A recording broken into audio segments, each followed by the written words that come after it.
Are you sitting comfortably? Then we'll begin. 10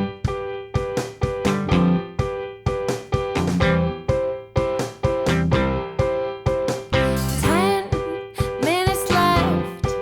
Yeah, but there's still some time. It's not the final score. We need more than the numbers we're given. Show us you live and breathe the game. You're more than a name. That's what we came for.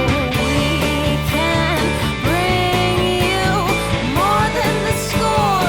Every story. Let's take this thing off of the field into the real world, away from the numbers,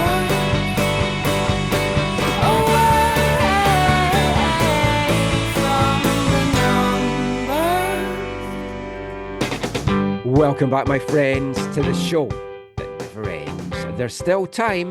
The AFTN Soccer Show, broadcasting on CITR Radio 101.9 FM from the unceded Musqueam Territory at the University of beautiful British Columbia. I'm your host, Michael McCall, and I'm joined today by a special co-host described just this week by CSA President Kevin Blue as absolutely relentless. It's Harmar superstar Harjeet Johal. Yeah, it's me. I'm always on the grind, hustling, getting scoops, getting good stuff. Relentless all day, every day. And out of hibernation. Yes. Was it worth coming back to that game last night out of your hibernation? No, it was not. Probably not. But I had to go because I couldn't watch it on TV. Oh, yes, because you refused to subscribe to One Soccer or football. They should be paying me to watch the games. In a roundabout way, they do. Well, I'm cock a hoop. We're recording this on Wednesday afternoon. I'm wearing my AFC Wimbledon hat. Normally when we do these shows, and obviously listeners don't know this, Hart changes hats constantly. But for some reason, she's not wearing a hat today. I do like to wear a hat. So I've got my Wimbledon hat. So I've got a selection of hats to change just because I thought Har was going to do that as well. So I'll still do it. But Wimbledon, taking on Premier New Boys Ipswich in the Carabao Cup. At one point, they had 22% possession, 2 shots on goal, and they were winning 2-1. But then they gave up an 86-minute equaliser, but they won on penalties, and they're through. I know a team that doesn't have a lot of possession. Who might that be? It wasn't the Whitecaps last night. They had 80% at one point. Yeah, Pacific didn't. We're gonna talk lots of football in this. We're gonna talk Whitecaps Canadian Championship. Look ahead to the MLS season getting back underway again. I'll have a little look at WFC2 and the CPL. Of course, we're going to talk about the new team in Vancouver, Vancouver Rise. We'll bring you some audio from Sinead King and Steph Labbe. And yeah, so much to talk about. Not even time to tell people how excited I am about hopefully getting Oasis tickets to go over to Scotland next year. Good luck. Want to go back in August. It falls at the sweet spot between League One and the college season. The Edinburgh Fringe is on. They're playing in Edinburgh. Keep your fingers crossed for me. When you don't get them, I don't want you to look back in anger. Well, if I do get them, it'll be supersonic. It will, yeah. Maybe I'll have to go and see them in Colombia and celebrate by drinking a champagne supernova. I prefer Prosecco. Well, just now I'm drinking Mother Love Water Kefir, Pina Colada flavour. Right, let's get into the football chat. Har's trying to hurry me along. We need her on all these shows to just keep me on track. We're going to talk Canadian Championship in this part. The Caps are going for the three-peat. A 1-0 win over Pacific on Tuesday evening. 2-0 win on aggregate. Not the greatest game in the world. Whitecaps were dominant. They were comfortable. Didn't feel that they really had to get out of second gear to get through that one, Har.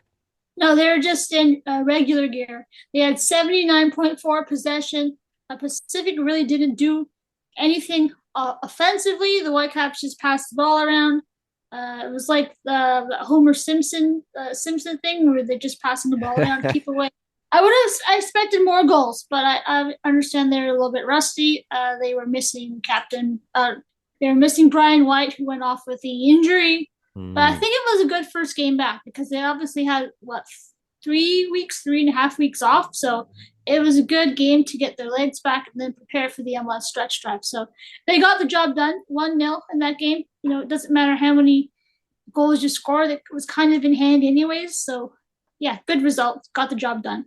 Yeah, we'll talk about Brian's injury in the next part and then kind of look ahead to the running that they've got now. I mean, Pacific's struggling for goals. They hadn't scored in 3 CPL games coming into this. They're averaging less than a goal a game. The first goal was always going to be crucial. 11 minutes in, it came. Nice work, like good hustle by Ryan Raposo to break it up. Comes to Sam, nice control from him, touch inside to Brian. His shot saved, the rebound falls perfectly to Gauldy. And what a way to celebrate his international call-up, blasting home after being out for 5.5 weeks with a knee injury. And there was no looking back after that.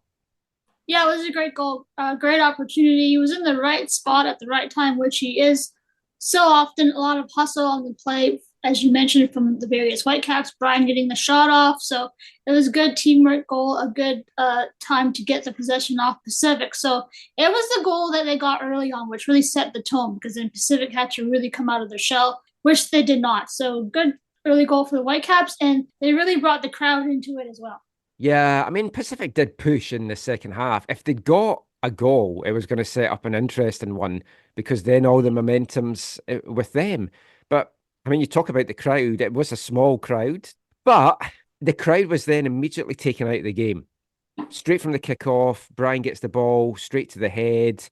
I watched it when I got back and, it looked really bad. It looked really bad. Like it looked like you might need a stretcher on the field, kind of. Yeah. It was like a boxer getting a KO punch or if anyone It was a little bit like the Mexican goalkeeper that took the shot off his face a few weeks ago. Oh, yeah. I mean, it kind of sucked the life out the crowd, but it kind of killed everything for the Whitecaps as well.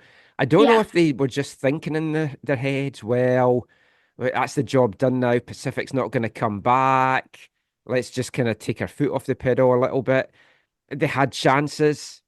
Damir Krylak. Now, I watched this back when I got home as well. He is clearly onside for that goal that he put in. It was a beautiful through ball as well from Shopfy. And Krylak's onside. If there's VAR, that counts. It's 2-0. And then I think that is definitely the game put to bed. They might need to spend some money to install VAR going forward. I know Vanni mentioned that post-game. Whether or not they have the dinero to do that, we'll see. Well, the thing is, it has to be throughout the competition.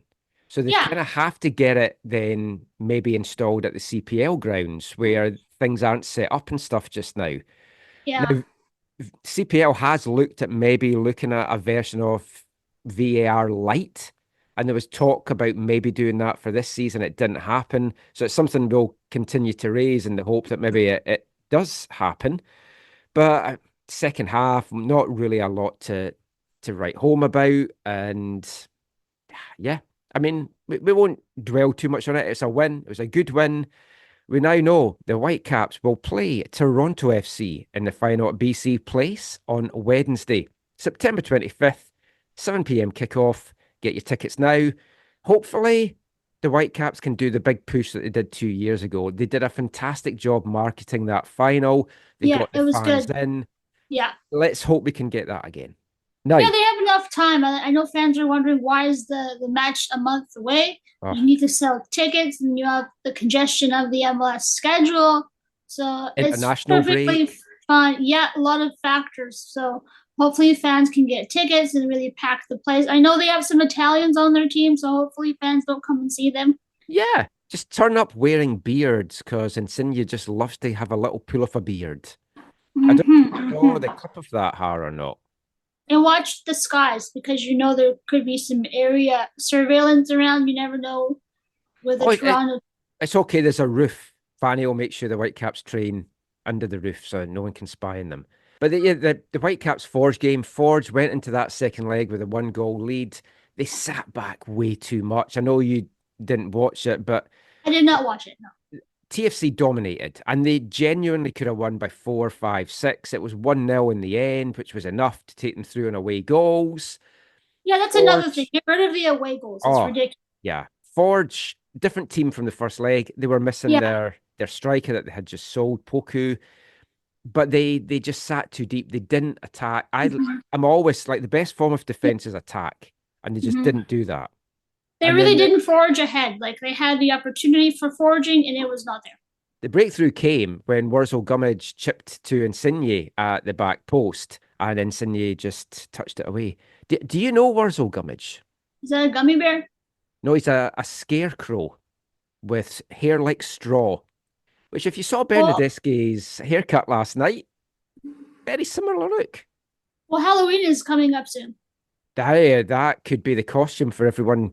If you turn up with beards for Insigne and a Wurzel Gummidge wig for Bernadeschi, perfectly sorted for the 25th. Insigne is a piece of work, though. He got into it with Badibanga in the first half and tugged his beard. Now, you cannot tug a man's beard unless he gives you consent. Maybe he thought he was Santa Claus. How is that not a straight red, though? Like, if you put your hand to someone's face, it's a red. Tugging the guy's beard. He's Italian. Maybe it was a hand gesture. Well, then he got into it with the bench. He was mouthing things off. Bobby Sminiotis said afterwards, I can't repeat what he said. Was it the C word? I don't know. We will come to that, I'm sure, in the next part. Not literally, although I may have a song. Oh, maybe I won't, Harjeet. I won't play that song. But play the song. That's a great song. It'll be your last show. Yeah, I hope to have another show that we've already got stuff for next week, so we'll maybe save it to then. But yeah, Insigne is a piece of work, and I just hope he gets it right up him. Someone had the great suggestion today, Scott Baxter, of we should invite Barry Bonga to come to the final and sit in the seats just where all the VIP folk are and just wind Insigne up for the whole game. I'm all totally behind that. It won't take much. Get him out here. You wonder if there might be some banter between Vanni and the Italian, because... Well, I wonder if Vanni and John Herdman will shake hands, because Herdman and Smirniotis apparently did not shake hands afterwards. Well, Vanni has to keep his shirt on, so we'll see. Well, talking of Vanni, let's hear some thoughts from him now on the win over Pacific and the matchup to come, TFC. So, I mean, Vanni, the early goal, it felt like it was going to kill the tie just with how Pacific's been this season in terms of not being able to score. But it also kind of seemed to take a little bit out of the team, coupled with Brian's injury. Yeah, I think we think we went a little bit down when Brian got the injury. Also, it's a strange injury. It's, we are unlucky against Pacific. We always have this kind of strange injury against them. And so it's a little bit. But I think, to be honest, the first half was really good. Even then, from minute 20 to minute, for the first 10 minutes before the goal, 3-4 chances. We could have scored even more and goal. But even after that, parenthesis, we scored the second goal and it was onside. So, it would have been 2-0 with the VAR. So, CSA, come on, put a little bit of money into the VAR for the next year. And that's so it's we did very well the first half. We did very well. We didn't concede anything. The only two scared were from two very silly mistakes in giving away the ball, but then we ran back pretty good. The second half, so James made some changes. They get out of the half much more aggressive than in the first half, and of course we felt a little bit okay. What do? We had to change a little bit, and we were a little slow in the first 15 minutes. I think until I made the 3 changes, they were better than us in those 15 minutes because we weren't able to get out, and they won the ball back, and they didn't have big chances, but they were always there. Then we make the change. We went to a straight 3-5-2, and with fresh guys in the mid and with Ali on the wide side, and I think we get into the game again. We could have scored the second goal even in the second half, and I'm satisfied with the performance of the team. So like at the end it was always on the line, because with a goal it was 1-1, and then okay, everything can happen, but we were in control, I would say. The injury to Brian was obviously concerning, and you saw right away Sam and Ryan were concerned with him going down. I know it's probably too early, but any update you can give us? No, the good update that after taking that hit on the face, then he was, good in the sense that he knew where he was and everything. So, but of course, I don't want to speak for the doctor, but I think he's going to be placed in the concussion protocol for sure, and we will see how he reacts in the next days. And if I wouldn't bet for him to be in Austin in the game, to be honest, but I don't know yet. It's Toronto now in the final. It's Yep. a repeat from a couple of years ago. What are you expecting from that compared to the game earlier in the year? And you're going to be checking the skies at training just in case? I don't know. That's good fishing, but I'm getting away. And I think it's going to be very different than the when we played when it was March, April, at the beginning of the year. They are much more structured defensively than when they came here. They are much more. Compact, to be honest, and you could see, if you're not a good team, you don't go to Houston and win the game, and then of course they are really good at with the ball with all players. I think that of course we have the skill, the quality to win the game. It's gonna be hard, but we are ready to go. I think I'm never shy. I think it's a 51-49 for us because it's a busy place. That's the only thing. But it's gonna be a nice night, a nice game, a beautiful clash against a rival, I would say. So that's it's gonna be fantastic. He's the gaffer. You can't try it on with him. He's the gaffer. Even when he's on a limb. He's the gaffer. When his back's against the wall, has the answer to it all. Eyes on the prize, eyes on the skies. Vanni Sartini there. Now, it's going to be a good day. Hopefully we get a good crowd out. Will I be there? That's the burning question, Har. You'll I'm be going there. down the Oregon coast on holiday Yeah. because it's my wife's birthday the day before. And I'm seriously considering driving from the coast to Portland, flying in from Portland. I can get a flight that gets me in at 4:40 and then flying back the next morning to continue my holiday. $320 return. Well, it depends on how much you love your wife. She's fine with me doing it, she said. I think she just wants the time on the beach on her own. I mentioned it to Asa Raymond, and he says, I need help, and he's going to stage an intervention. But I don't know. Should I do it? Yes. Oh, okay then. I'll book it just now after we finish recording. Okay. I really thought you were going to say no. Well, it's not that long. Like, you'll be in and then gone. Yeah. My initial thought when I was talking to Caitlin about it, I was like, but if I do it, then I've got to get a hotel for the night. And then I was like, oh no, wait a minute. I've got a house here. I put my, Yeah, what am I you thinking live here. about? I can go home and sleep in my own bed. When you go back, how much longer would you be staying in the States for? Another 4 days. Okay, yeah, then definitely. Okay, I'll look into that. Will someone else be there though? Will John Herdman be there? Yes. Will he still be the TFC coach? Yes. The drone scandal, not going to have him fired by then or suspended for a year or? Not enough time, I don't think.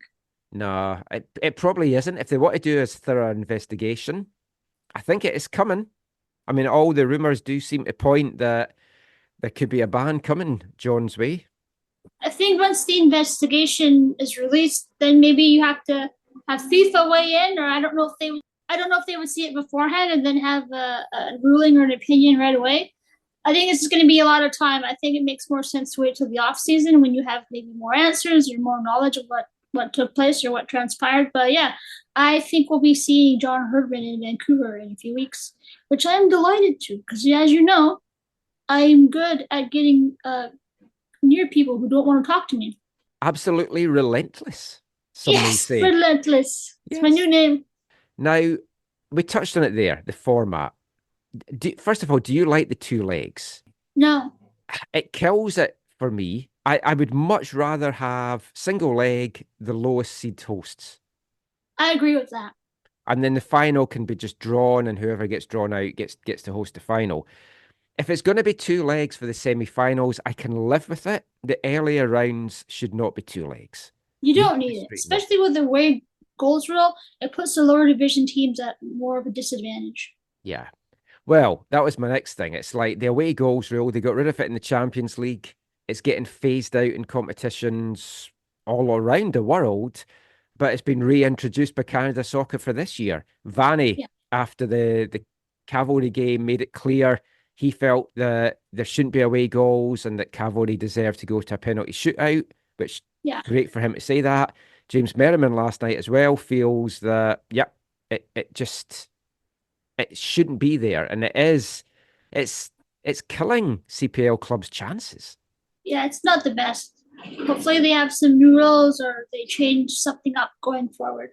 Well, I asked James after the match last night just for his thoughts on the CPL format or the Canadian Championship format, and also just if he feels the gap is closing between the CPL sides and the MLS sides. Here's what he had to say about that.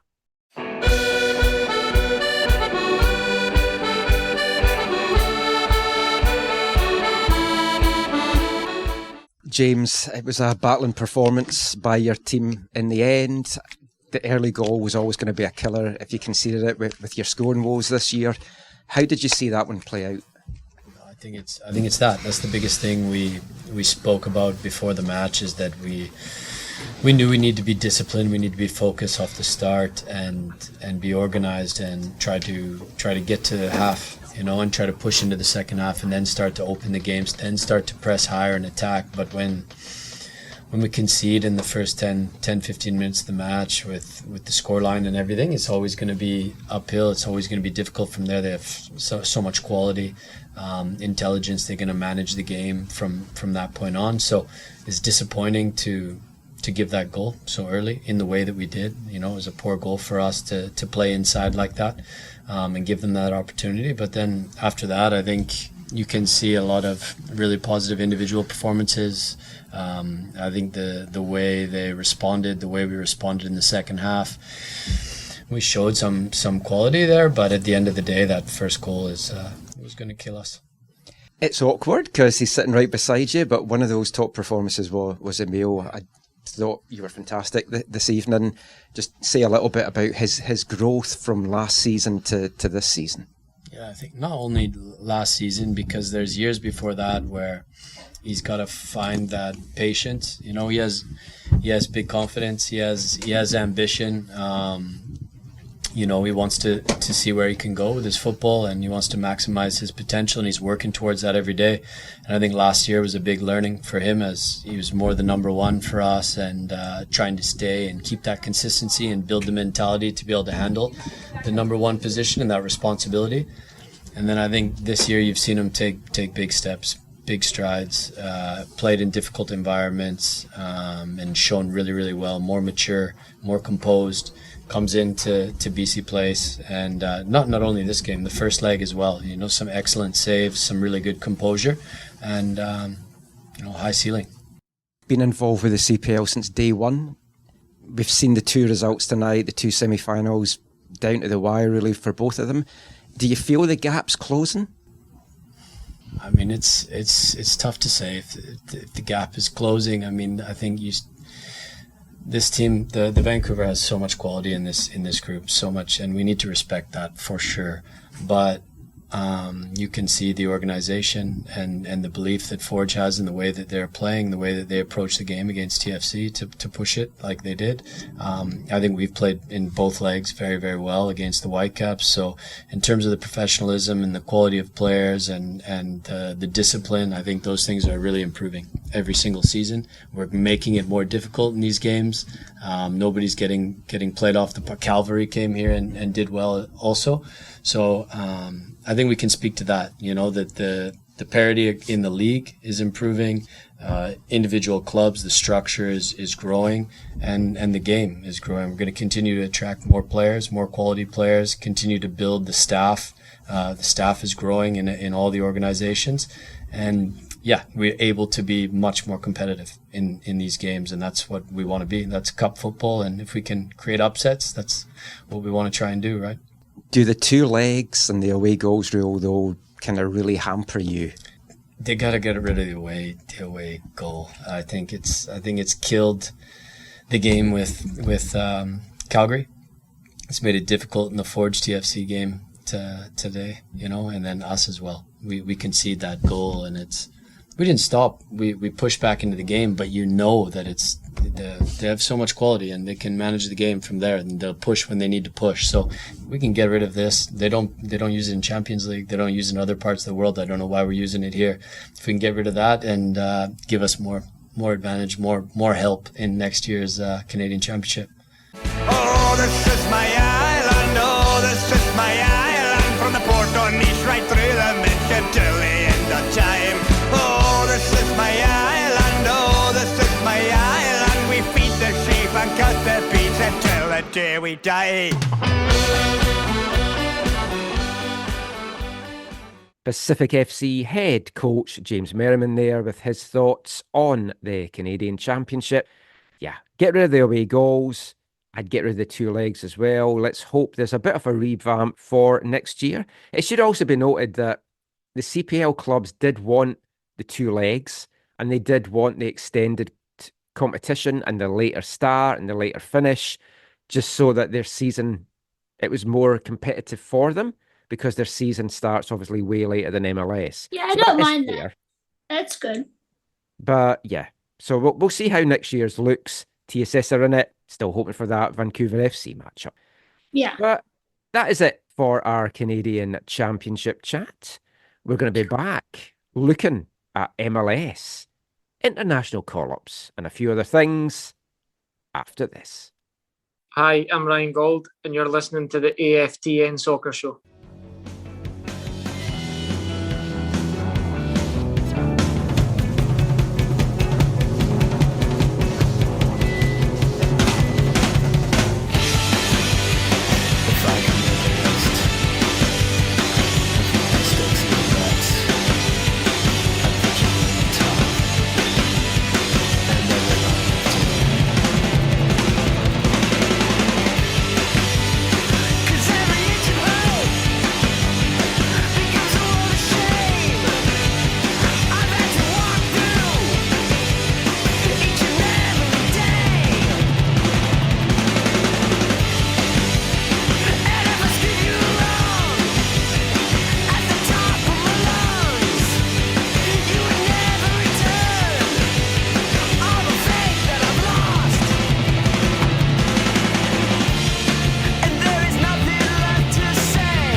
Welcome back to the AFTN Soccer Show on CITR Radio 101.9 FM.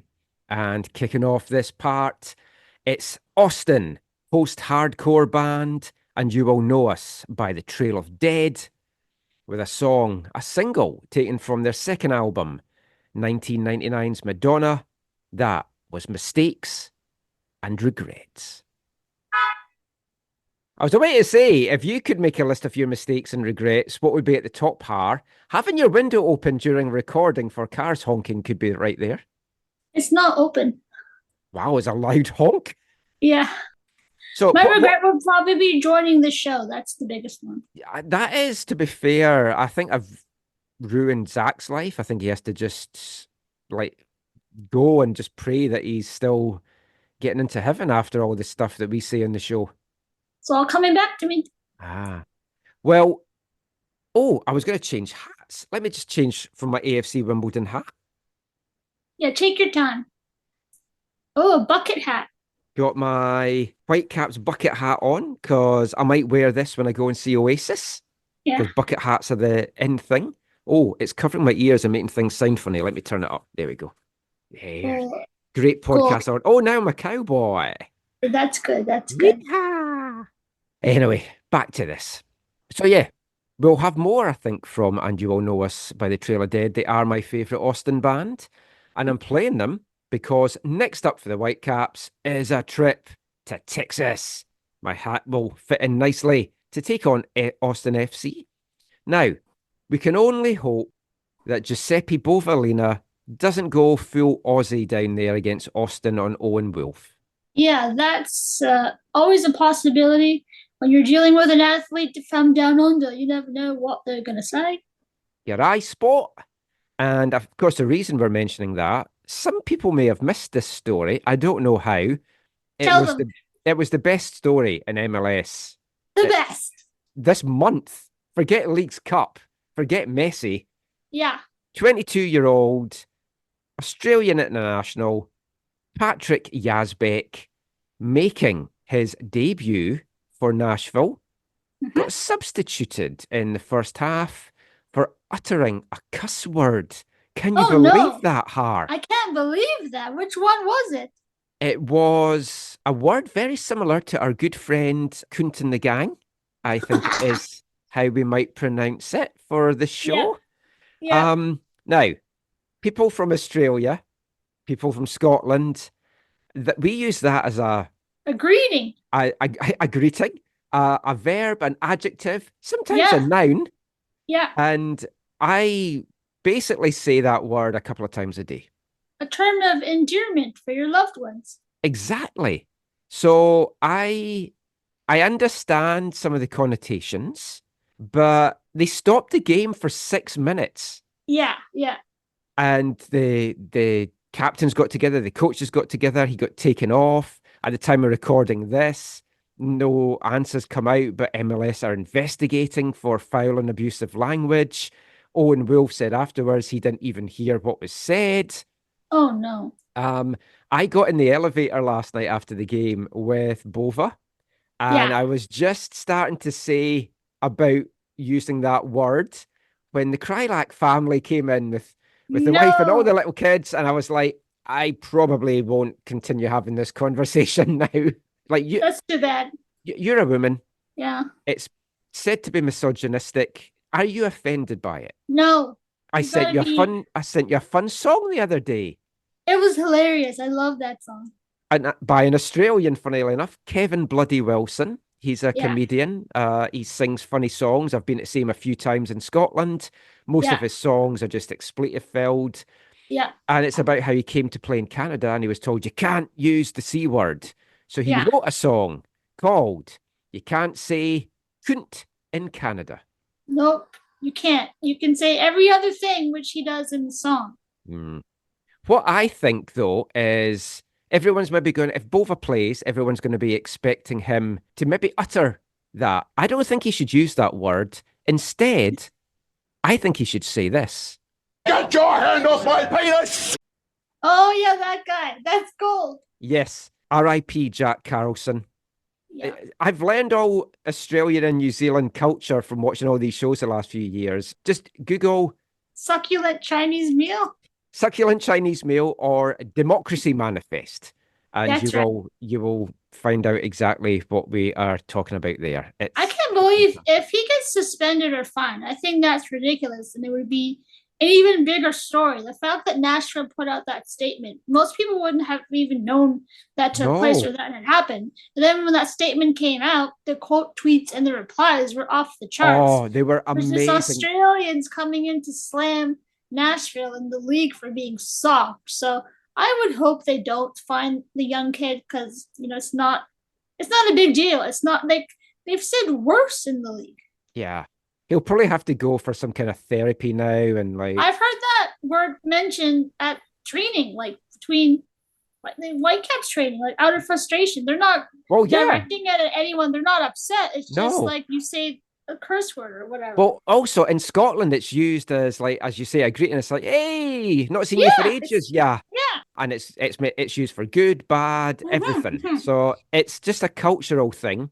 And as you say, if Nashville hadn't put that out, I don't think nobody would have cared about it. And the replies were golden. There was also folk going, oh yeah, just be all concerned about that, but don't bother with all the kids that are having guns and shooting folk. That's right. Taking it from one extreme to the other. But anyway, thoughts on Saturday's game. It's going to be a tough one. It's going to be a hot one for sure. This is a game that the Whitecaps, like their fate at the moment is in their own hands. Austin right now, they're sitting in 9th in the playoffs. If Austin win, they move to within a point of the Whitecaps. If the Whitecaps win, they've got a lot of cushion and a lot of wiggle room to get into the playoffs. Obviously, we're now missing Brian White. Well, I say obviously, it hasn't been confirmed, but I mean, there's no way. It's got to be unlikely he plays. Yes. There's no way he's going to be playing. Even if it's not a concussion, they should rest him. And then Levante, I don't know if Levante will be back healthy. Yeah, you asked about that after the end of the presser last night. It doesn't look like he's going to be back. So, I mean, you've got Demir, who I love Demir Krylak. I loved the Demir Krylak on the pitch from 2 years ago.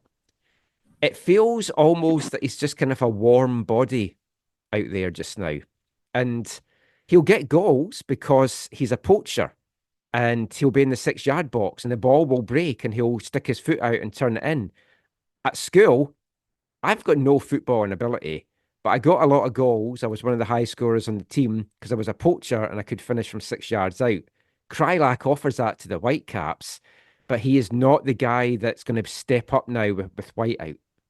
He doesn't have the pace. I would start Fafa because you're not going to have him the following week either. Just play him a lot. Well, I mean, we've had a lot of chats on the show about what should happen to the Whitecaps and bringing in a free agent. I was hoping they were going to bring in a striker, bolster that. It doesn't look like anyone is coming in before the roster freeze. Nope, I don't think so. So the fans, if you want a new player to come in before it freezes, good luck, because it's not happening. Now, we should preface that by saying it's not that the Whitecaps haven't been trying. It's like Axel's been on his travels over in Europe trying to get a lot of places. He went to a lot of places, didn't he? And players were either waiting to see what was coming from Europe, and then when nothing's happened, they're like, oh, I would like to come now. It's like, well, you can't unless you become a free agent, which could happen. They could work a deal out. There's been guys that had a deal lined up. It's fallen through. And then like, oh, we can come now. And it's like, no, again, we can't.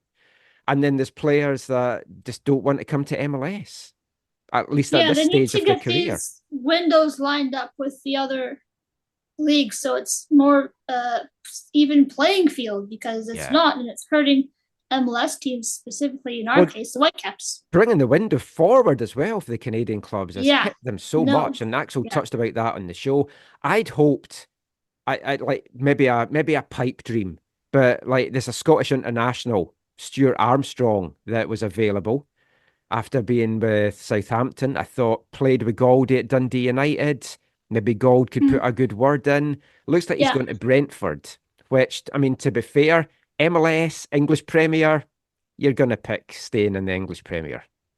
Yeah, I don't know that fellow, so it's hard to say how he would have fitted in if that would have been a possibility. But yeah, at this point, anyone would have been good because we don't know how long Brian's going to be out for, so you need Yeah. depth. So I don't Well, know if that changes Axel's thinking if they now go and get a free agent, but that's what I'm I don't wondering know. too. You could have had Simon Betcher. Where's Simon Betcher? I know. He's doing really well with St. Louis as well. Yeah. But I mean, I do wonder, like, if this will, like, who knows what's up with Brian? Hopefully it's nothing. I did notice he also came off holding his shoulder, His so shoulder did look good. And it's his second concussion of the season as well. yeah. And he had a face laceration, I think, as well, at one point. So you've got to be careful with them. And I know Axel feels that they've got the quality there to be good enough, get in the playoffs, and then it's what happens in the playoffs, who's hot. It's a bit of a lottery. All of that said, I do wonder if this might maybe make things change, if they might just cast their net out a little bit more. When we had our chat with Quinn Thompson, he spoke, they've got like 800 players that they're kind of like looking at. Lots of and- profiles, so Yeah. many profiles. But also, I mean, who knows? When the European window shuts, maybe somebody does say, oh, you know what? I will come now, and I am a free agent, and I'll sign a long-term deal with you. Maybe Ryan Gauld might see a free agent or know a free agent when he's across the pond. I meant to, like, when he was going out last night, there was so much going on. We're all talking at him and stuff. I was going to say, try and bring a few Scots back with you from your international call-up, which we'll talk about very soon. But yeah, it's going to be an interesting run-in. The Whitecaps have 10 games remaining. Before we look at that, let's hear some of Vanni's thoughts on this run into the season and where he thinks the Whitecaps are placed for getting into the top four. Obviously not playing at the weekend, results certainly seem to go your way on the whole. And looking at the West now, it's very much in your own hands in these last 10 games to get that top four finish. What are you making of this run-in and these 10 games that will be coming up? Yeah, it's true. I think Saturday is the proof that everything can happen in the world. I was so excited and celebrating a TFC win, so that's the thing. And it's the thing is that you're right. It's all up to us. We have 2 games in hand against everyone, and we have 6 games out of 10 in BC Place. So I think that we need to look at us, not at the other team. So it's true that the results went okay, but we don't have to look at the result. We need to look at us, and we need to do our job, especially at home. If we do points at home, I think the playoff are going to be certainty, and we have this opportunity to make something really big to finish in the top 4, where we are like potentially now, because we are 3 points behind with 2 games in hands, and potentially we're even in the top 3 if we win both the games. So it's all up to us, and when it's up to us, it's beautiful. But it's also, I would say, a bigger responsibility. So we need to take the responsibility and try to do our job the best way possible. The gaffer, Vanni Sartini there. And the Whitecaps do have 10 games left. Most of the teams only have 8. And you look at the 3 teams directly above them, they've played 2 games more. LAFC also have 10 games left. And Galaxy out on top, the Whitecaps have 3 games in hand on them. And even below them, they've got games in hand on all of those. Now, it's going to be tough. They need to find a way to start winning at home. We won't get into all of that again because we've covered that a lot in the show. But this Austin game's going to be tough. But then they're at home to Dallas the week after. And that's a must-win game. You look at the schedule, what's to come. You look at the standings. Dallas just now are outside of the playoff spots. And you don't want to give them any chance of thinking, oh, we've closed the gap here and we're back in it. But for that Dallas game, they're going to be missing 5, maybe even 6 players to international duty. Ali Ahmed, Sam Arikugbe away with Canada. Well done to both of them. Andres Cubas away with Paraguay. Congratulations to him. Fafa Pico away with Haiti. And of course, Ryan Gauld getting his first senior Scotland call-up. Pedro Viti as well is also on the supplemental roster for Ecuador. And it depends if there's any call-offs for the squad. He may get a call-up for that. So we'll see how all that plays out. But, I mean, I'll miss the Dallas game as well because I'm going to be commentating at UBC. And I think we can all agree that's the biggest loss of everyone that won't be at that one. It's true. But players are going to have to step up. And I know we've got the depth. This is the ideal showcase for these guys to say to Vanni, look, I can be a big part of what you've got for these last few games. Yeah, that's a great opportunity. They'll have a full week of rest preparation in between games.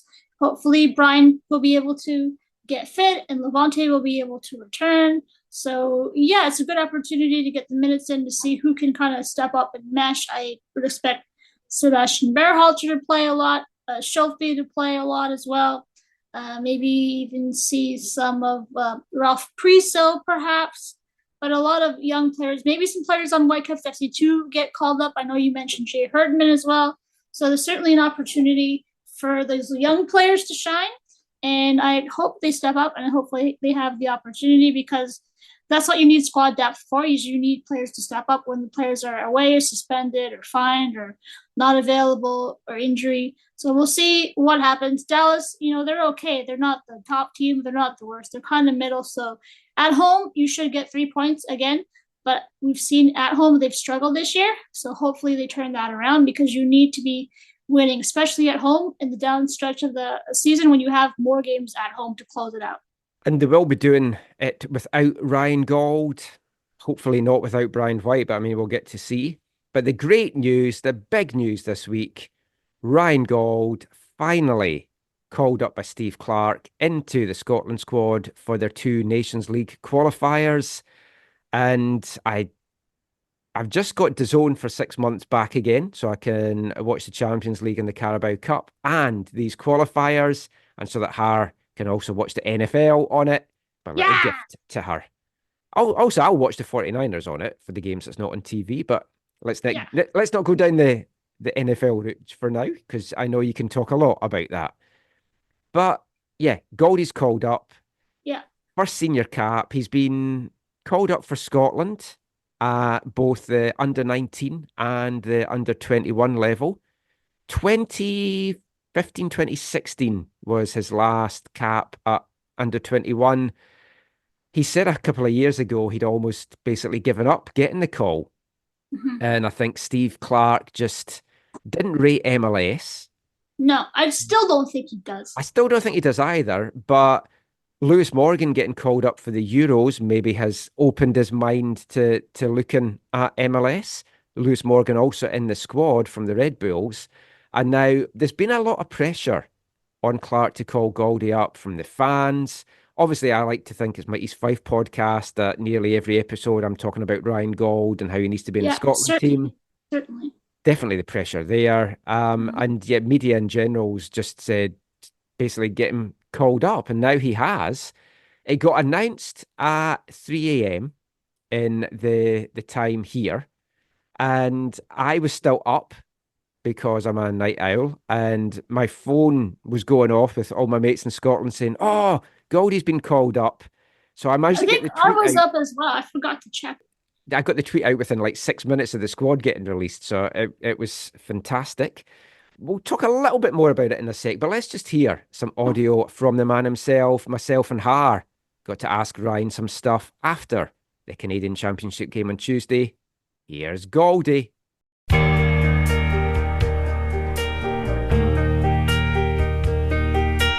So, Ryan, a nice way to celebrate your Scotland call-up with a goal in your first game back? Yeah, and good to be in another final.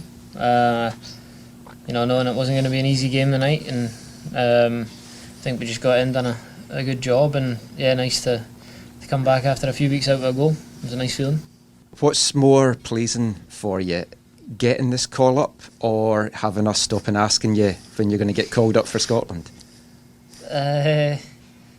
it's just it's a nice feeling to be recognised again, and to get a chance to train with everyone and be around it. It's going to be a good week, and just looking forward to it. How did you find out, and when did you find out about your call-up? I found out just during the night. Obviously, the squad was announced like midday there, so it was during our night here, and kind of just I knew obviously when the squad was being announced, so just kind of woke up in the middle of the night and checked my phone. And I was like, okay, there we go, call up and back to bed. That was pretty much it.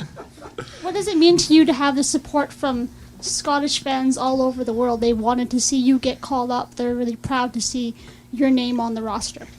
Yeah, I appreciate the support and the recognition from everyone back home that that feels that I should be in the squad. So hopefully I can just go in, and all I can do now is try and show that I should be back again, and it's just going to be a good week to experience.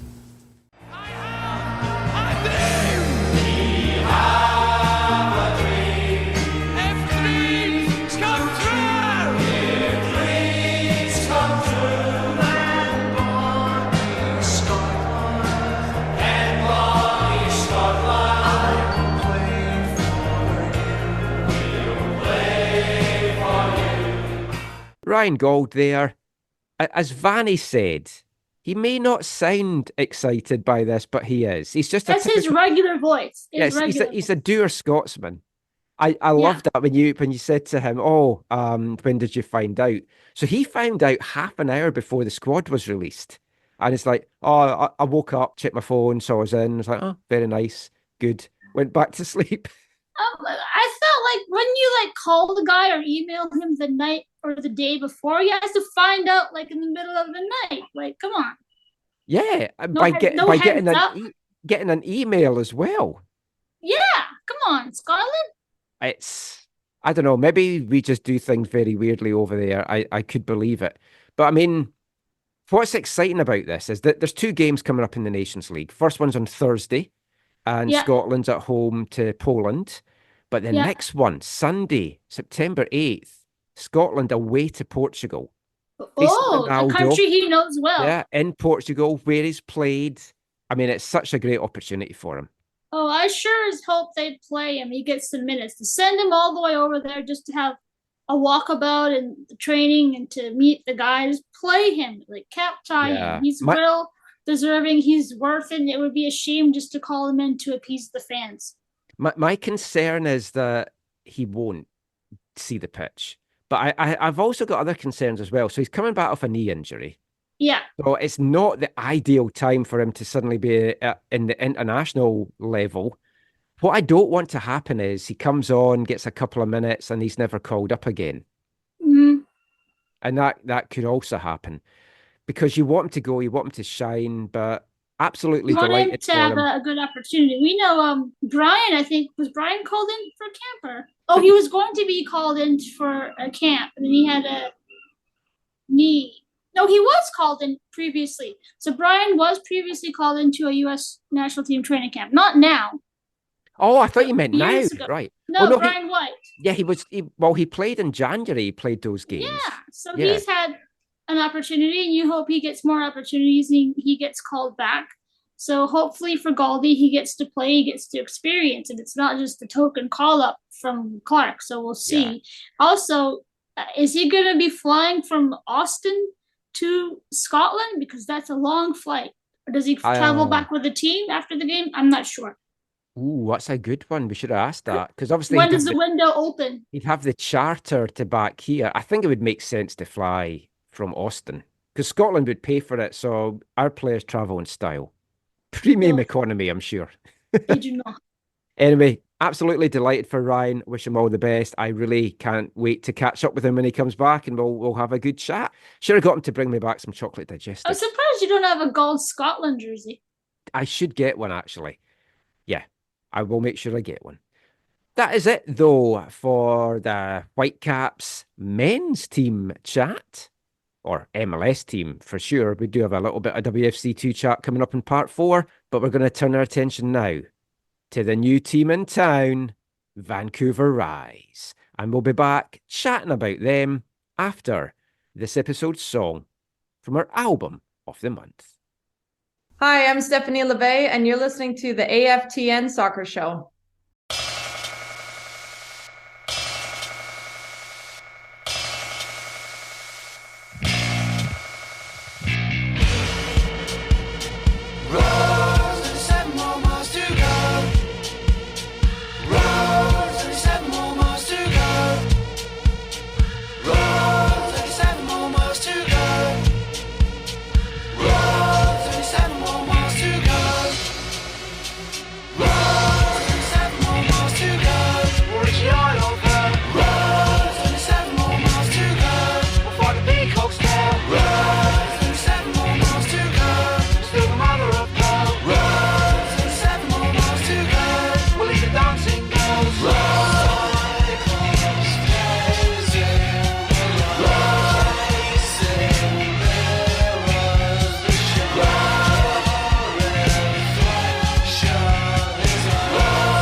Welcome back to the AFTN Soccer Show on CITR Radio, 101.9 FM.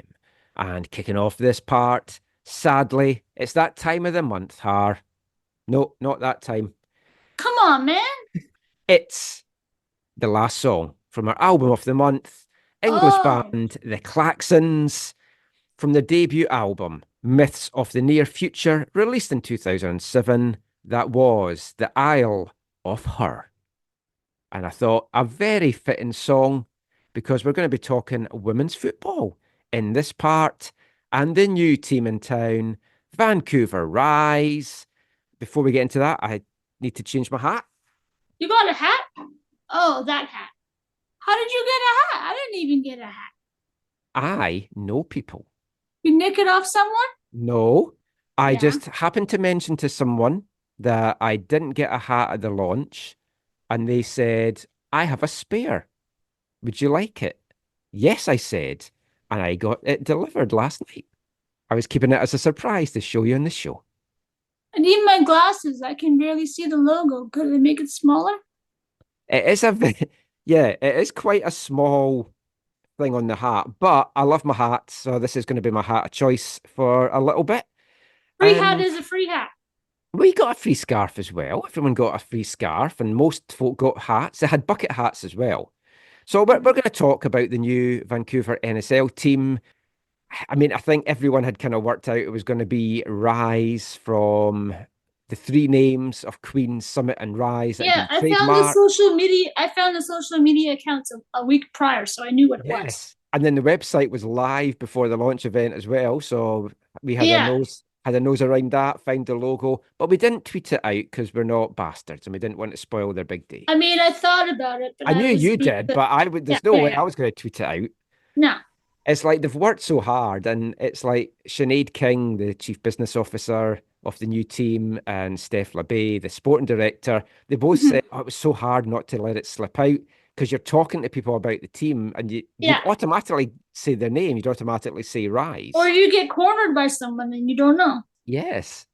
Well, we're going to talk all the ins and outs, things that we learned at the launch event on Monday in this part, and we're going to bring you audio from Sinead and Steph. Now, I was in two minds whether to just play the scrums as they were in full for each of them, but instead I've broken it up. So I'm going to put audio from each of them or whoever was talking about specific subjects that we're then talking about. And Yeah. if there's two voices featured, it will always be Sinead first and then Steph. So just to clear that up for everyone listening at home. But let's start off with the name, the branding, Vancouver Rise. I like the branding. I like the crest. The name of the three, I mean, Rise or Summit would have been the two.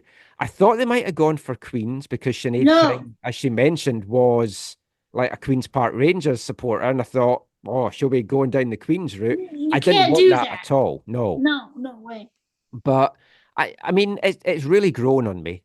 I quite like the name Rise. Of those three, would I have preferred Whitecaps? Honestly, yes.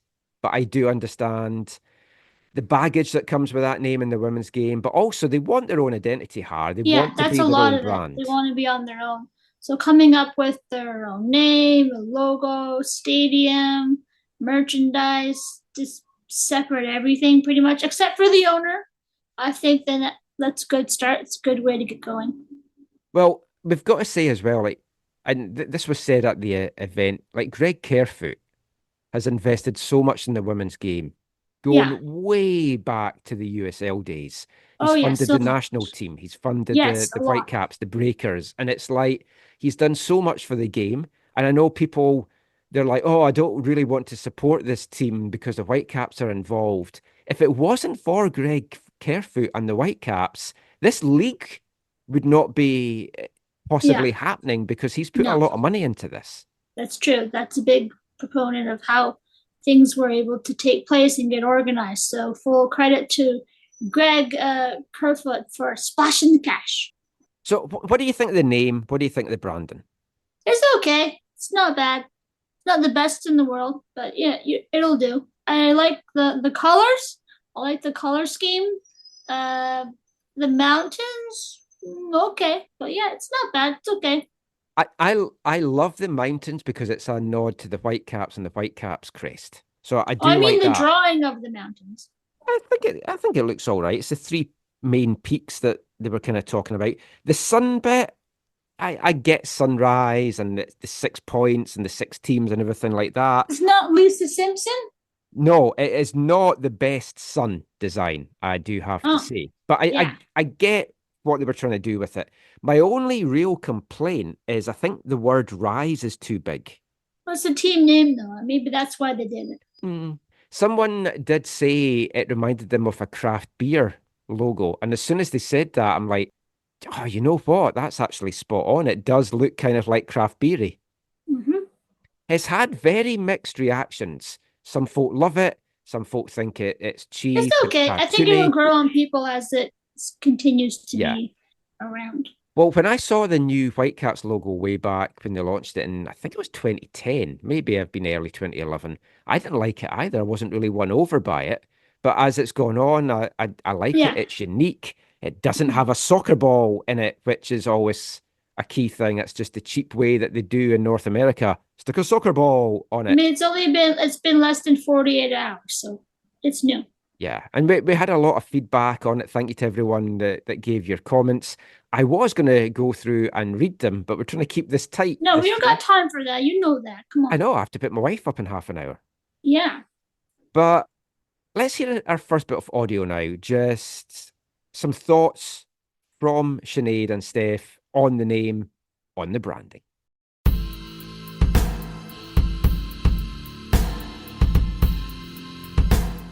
Talk to us a little bit about the process of coming up with the name and the branding. What did you want to say with that? Yeah, I mean, it took a long time. You've got so many ideas and you want to get it perfect. You start to think about, overthink absolutely everything. Steph talked about it a little bit in the room, but trying to get something that personifies what does it mean to be a girl playing in professional sport? What are the opportunities? How do we get to elevate the pathways for them? And we feel like Rise really brings that to life. And then the mountains, the sea to sky, the ocean, what does beautiful BC look and feel like? And we just think Rise captures the two beautifully, and we're really proud of it. What was the line between having some Whitecaps and not being Whitecaps? Yeah, we really want it to be clear that we're our own brand, our own identity, our own club, but we're also really proud to have the support and the collaboration with the Whitecaps, and Greg Kerfoot has done a tremendous amount of work in terms of the women's game, the men's game, growing football in Canada. We feel like the logo has a little nod to the Whitecaps without being too similar to it, but we're really pleased to have that relationship with the Whitecaps. You talked about being patient. Has there been any talk about postponing possibly to 2026? You're less than a year away from kickoff, and we're just getting names now, and still don't know stadiums, and that it seems like there are a lot of details to still iron out. There's definitely a lot to do between now and April, but just because the launches are happening kind of trickle down month on month doesn't mean the work isn't being done behind the scenes. The Northern Super League is incredibly organised. It's really collaborative through all the clubs. We all want to make sure we've got a sustainable and successful league, so I think we're all confident that we're going to be ready for April. There might be some hiccups along the way because launching a league is a massive undertaking, but we're not looking to push it back, no. Talk to us about the process of getting here, about picking the name Rise and going with this particular branding. What is it you personally want to convey with this team? Yeah, I think it's that sense of empowerment, that sense of feeling. I think this name really evokes that feeling. Like, I get goosebumps still thinking about how much the word Rise and this team, Vancouver Rise, can embody and can be connected to. I think it's soulful. It, like I said, brings emotion, but it also has that deep tie to our community and to the city. So I think, with the sun being a part of it, being obviously on the West Coast here, the last place that the sun sets in our country, along with the color gold, personally, I really like having gold in there, has a special place in my heart. And I think the colors are really vibrant and different. I think it sets us out, it makes us unique, and I think it really is going to give our players a sense to feel really tight to and connected to.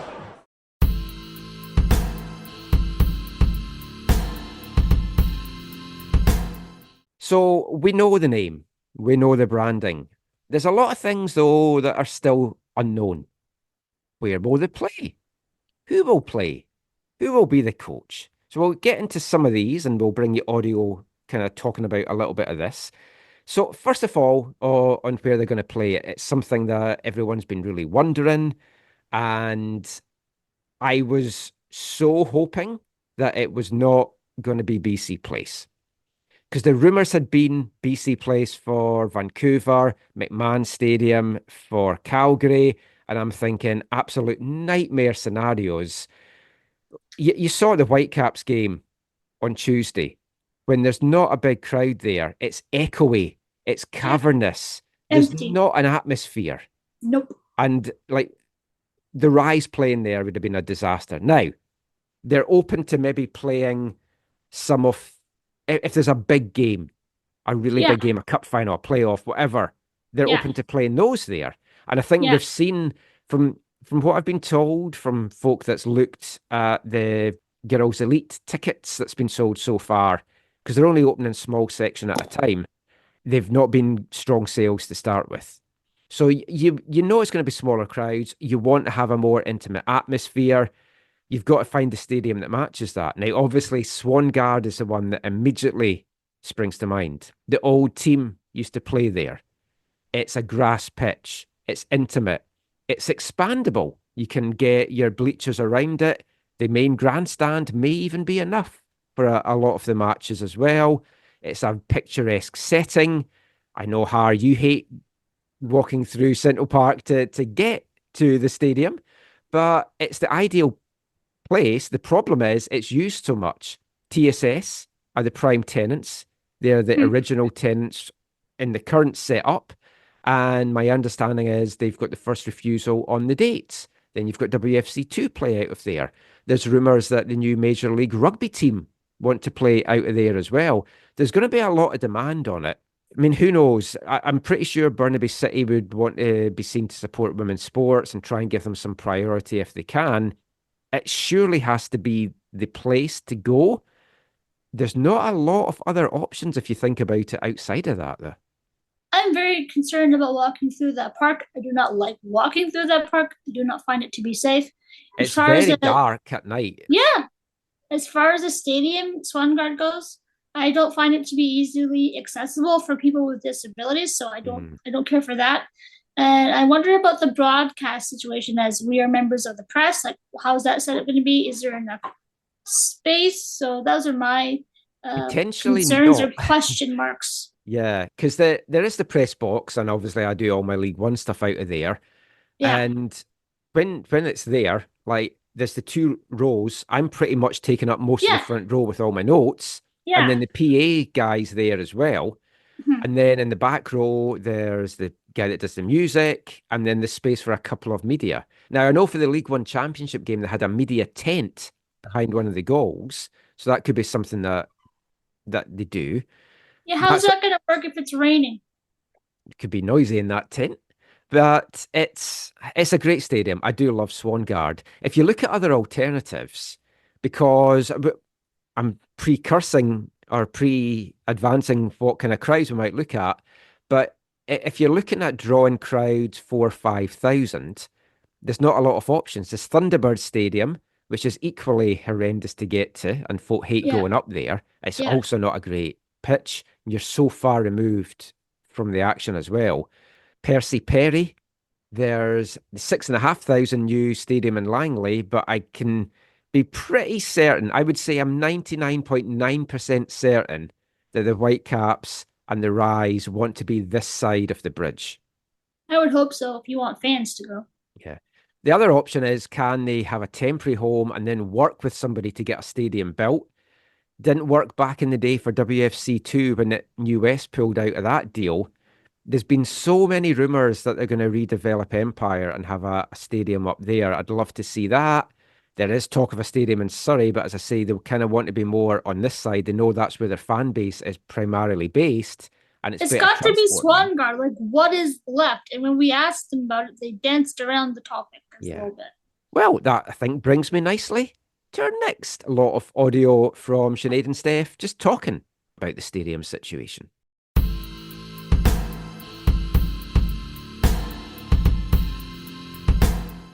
There's so many questions, and I know you probably can't answer so many of them just now, but when you look at where to play, if you look at the CPL, they've struggled to get crowds in. You've obviously got the advantage of having a national TV deal.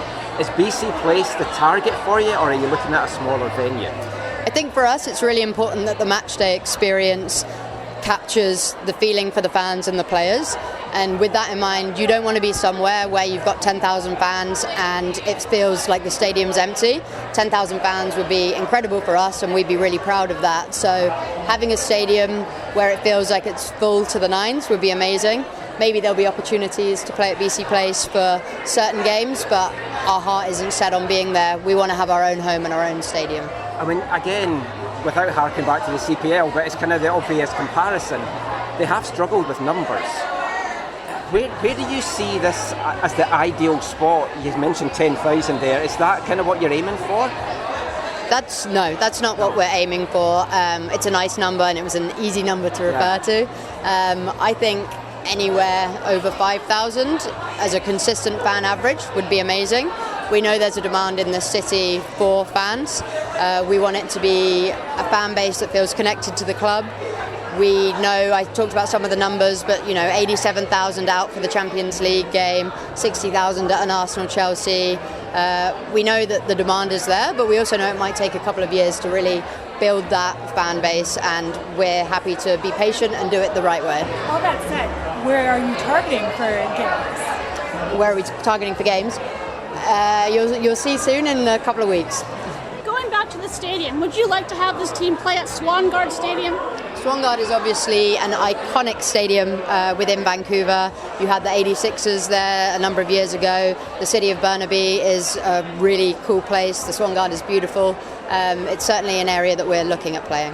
The TV deal is obviously huge, and it's one of the things that the CPL did wrong, just going down the streaming route. Have you had assurances that the games will be on the main channels at TSN, or is it going to be a mix between the main channels and TSN Plus? Yeah, well, I mean, we're delighted with the broadcasting deals that the league has managed to secure. The league is primarily driving those conversations with them to understand what the channel and the broadcasting will look like. Every game will also be on the league website, so if it's not on every channel, there's going to be access to every single game either way. Aside from League One, you obviously stand out by being a women's league and a women's team. but there's so much competition. You've got the Whitecaps, you've got CPL, you've got MLS Next Pro. How do you stand out? How do you get these ticket sales? How do you attract people to your team and not other teams? Yeah, I think for one, we stand out because we're a women's professional league. They can't compete with us in that space, and that's exactly where we are. So I think first and foremost, like, that's where we stand out. That's where we're unique in and itself. If fans want to go and cheer on women's professional sports, they've got us and they've got the PWHL. Different seasons, which is even better. Fans can watch women's sports all year round. And I think for us, more opportunities is what we need. It's not about competing with each other. It's about everybody continuing to elevate each other and provide more opportunities for young boys and young girls in this country to see their dreams come to reality. What have you learned from the PWHL so far? Yeah, I think we've learned that fans are ready, that the excitement is there to be able to support women's sport. We've learned that brands and sponsors want to be a part of this. They want to get behind it. And I think the biggest thing is we've learned that we can do it. You know, if they can do it, we can do it. Soccer is the biggest sport in our country and in the world. It's a global sport, and so for us to not only be able to attract Canadian and American talent, but global talent, I think that's exactly where we are really going to push the boundaries and set ourselves apart. When I mentioned competing, I wasn't so much meaning competing on the field and stuff like that, but more for the pound or the dollar, not pound. Would you be looking to maybe do a joint season ticket with the Whitecaps so that fans can get the best of both? I think for us, it's important for us to separate ourselves from the Whitecaps right now. Like, there's the Vancouver Whitecaps and there's the Vancouver Rise. And I think for us, we really want to stand on our own 2 feet and show that we are a separate club. We are a different club with different employees and different people running it. And so I think for us, of course, there's going to be, because of a mutual ownership, there's going to be some synergies, which I think will kind of work out in the coming months. But I think for right now, we're really focused on building our brand and our name and our club.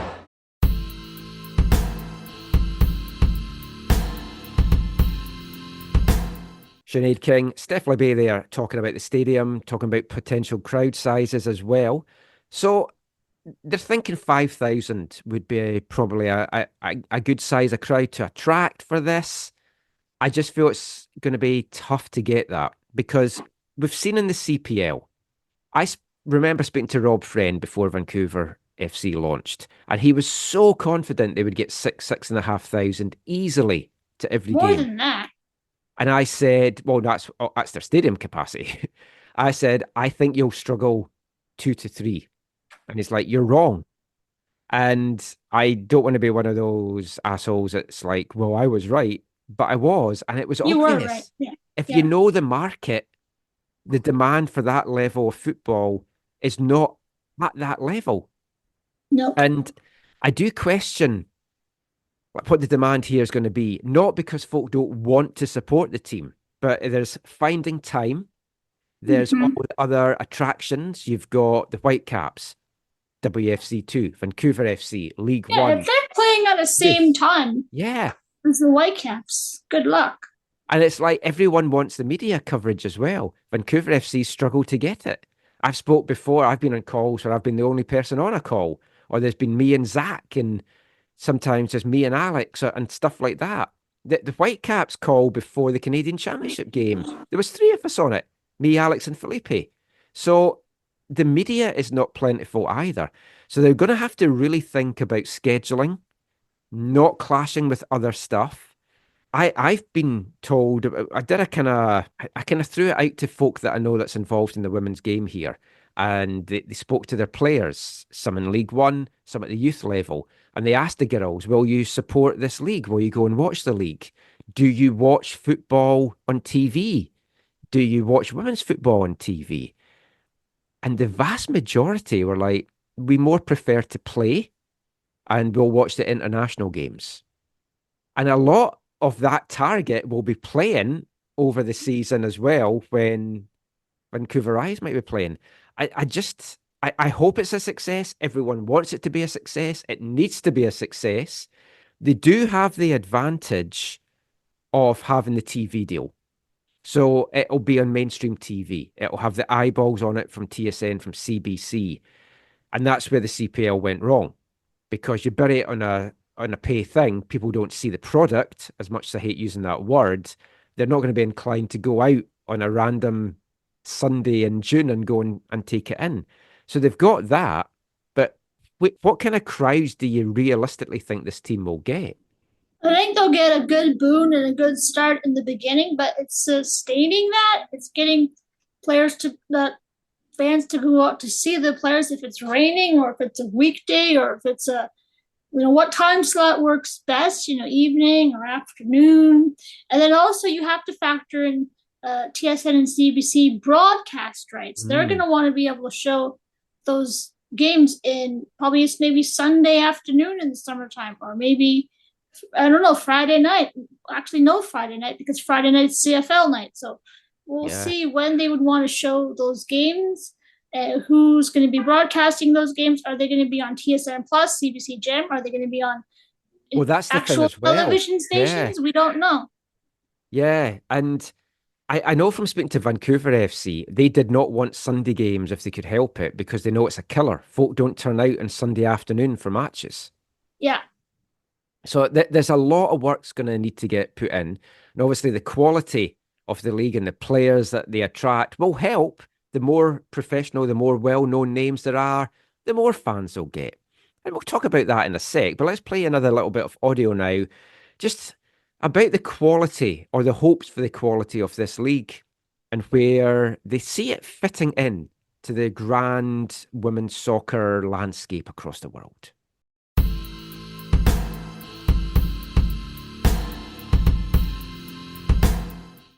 When you look at the women's game worldwide, where do you see this new league kind of nestling in? I've had the pleasure of following the women's team in League One for the last couple of years. But you see when they go up against pro clubs, the big difference. Where would you see this compared to, say, the NWSL or leagues over in England, say? Yeah, I mean, the Canadian national team is one of the best teams in the world, and it's crazy that we don't have a professional league within Canada. We want our team to be one of the top 5 leagues in the world. We want our league to be one of the top 5 leagues in the world. It might take a couple of years to get there. Again, year one, there's a lot that has to happen. But we're very confident that we will be a top 5 league. We'll be competing with the likes of the NWSL, the league in the UK, Germany, Spain, the big leagues in Europe. We want to be competing with them and signing players from all around the world. What's the time of year for when you'd like to have games being played during the spring and summer months? Yeah, so the fixtures are going to be between April and November, with a championship playoff for the top 4 teams in November at the end of the season, and it will be a 25-game fixture list across all 6 clubs. What's the target in terms of national team players you'd like to see playing in Vancouver? You'll have to grill Steph on that. She's the maestro signing all the players. We definitely want our club to have representation of people that are from BC. We want national Canadian players, but we also want to be signing the right players for our ethos, our style of play, and we want a mix of representation around the world.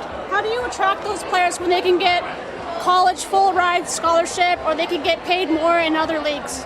Yeah, so we're doing a lot to think about what is our club policy going to look like, what kind of culture are we creating. We're very fortunate that Vancouver is a city that is appealing for many people to come to. Steph is very much at the helm for designing our football ethos and philosophy, and so she'll be able to tell you more about what she's doing to attract those players. Is the hope to maybe have some kind of tie-in with the universities here so the players can get both an education and play in this team? Absolutely. We want to be collaborating with universities. It's still early days in terms of discussing with them what and how that looks like, but it shouldn't necessarily be a choice that players are having to make to choose between professional and getting some form of tuition or qualification. So we're really keen to explore what and how that might look. When you look at women's leagues around the world, where do you see the quality of this league fitting in? I know long term it's high, but initially it's obviously going to be above League One level, but do you see it rivaling some of the other pro leagues? Yeah, I think for us, we have a really strong goal as a league, and as everybody a part of this league right now, we have a very strong goal to want to be one of the top 5 leagues in the world. We recognize the things that have to go along with that in order to get us there. But I think for me, number one, we can attract some of the top players in the world, not only with this beautiful country and players who want to live in this country. We know Canadians are some of the top players in the world, along with we have the 3rd largest player pool in the world. So the amount of talent that comes out of this country is unbelievable, and to me, it's a lot of untapped talent right now. I think giving these players a place where they can actually pursue these opportunities not just think about going to college and then maybe not pursuing it any further than that, but really dreaming of this and being a part of this. And you know, all of the conversations I'm having so far, just like what I said on stage, this team that we're building here in Vancouver, we're going to have players that have World Cup experience, Olympic experience, youth national team experience. Like, this team is going to be something that sets the standard, and I think really kind of takes this and our leaders in this country. How many phone calls have you been getting from former teammates that want to come here? A lot it started, you know, like asking questions about the league, because we work in this day in and day out, so we think that everybody knows what we're doing, but then we have these conversations and players just really wanted to know more about it and tell us more, what are the parameters around it. But I think the more and more that this is coming, I think the more and more players are really seeing what a possible like benefit this is to their careers, to their branding, to building their names in this country, to being able to come home, play in front of family and friends. Like, there's so many benefits to it, and I think they know that our fans are ready. Our fans are ready to have that opportunity to cheer on their homegrown talent. They've never really had that other than the national team, which is, you know, once every couple of years. So to really have that chance week in and week out, our fans are ready. Kickoff for the league is less than a year away. As a sporting director, how difficult is it to get all of this done before April? Yeah, it's pretty crazy to think about building an entire roster, and some days it's daunting, other days it's really amazing. One good thing is I love doing puzzles, and so I feel like every time I'm doing something, I'm adding another piece to the puzzle, and so it doesn't scare me. It's really, really exciting, and every time I get a new piece that I can add to it, it just brings more excitement and it makes it feel more real. Steph, the cost of living is going up. What's going to be the housing setup for your players so they have a comfortable place to live and play for your team? Yeah, I think one of the biggest things that we've said as a league is we want to make sure that we have a very competitive minimum salary in our league. And so having that, I think, is the first and foremost thing that is going to give our players that ability to be able to afford that. And then I think as a club, it's about finding ways of how we can continue to support them so that they can do that. But that's a reality across the country. You know, it's not just Vancouver. Every city in Canada is climbing. And so it's making sure that we are providing salaries that make up for that.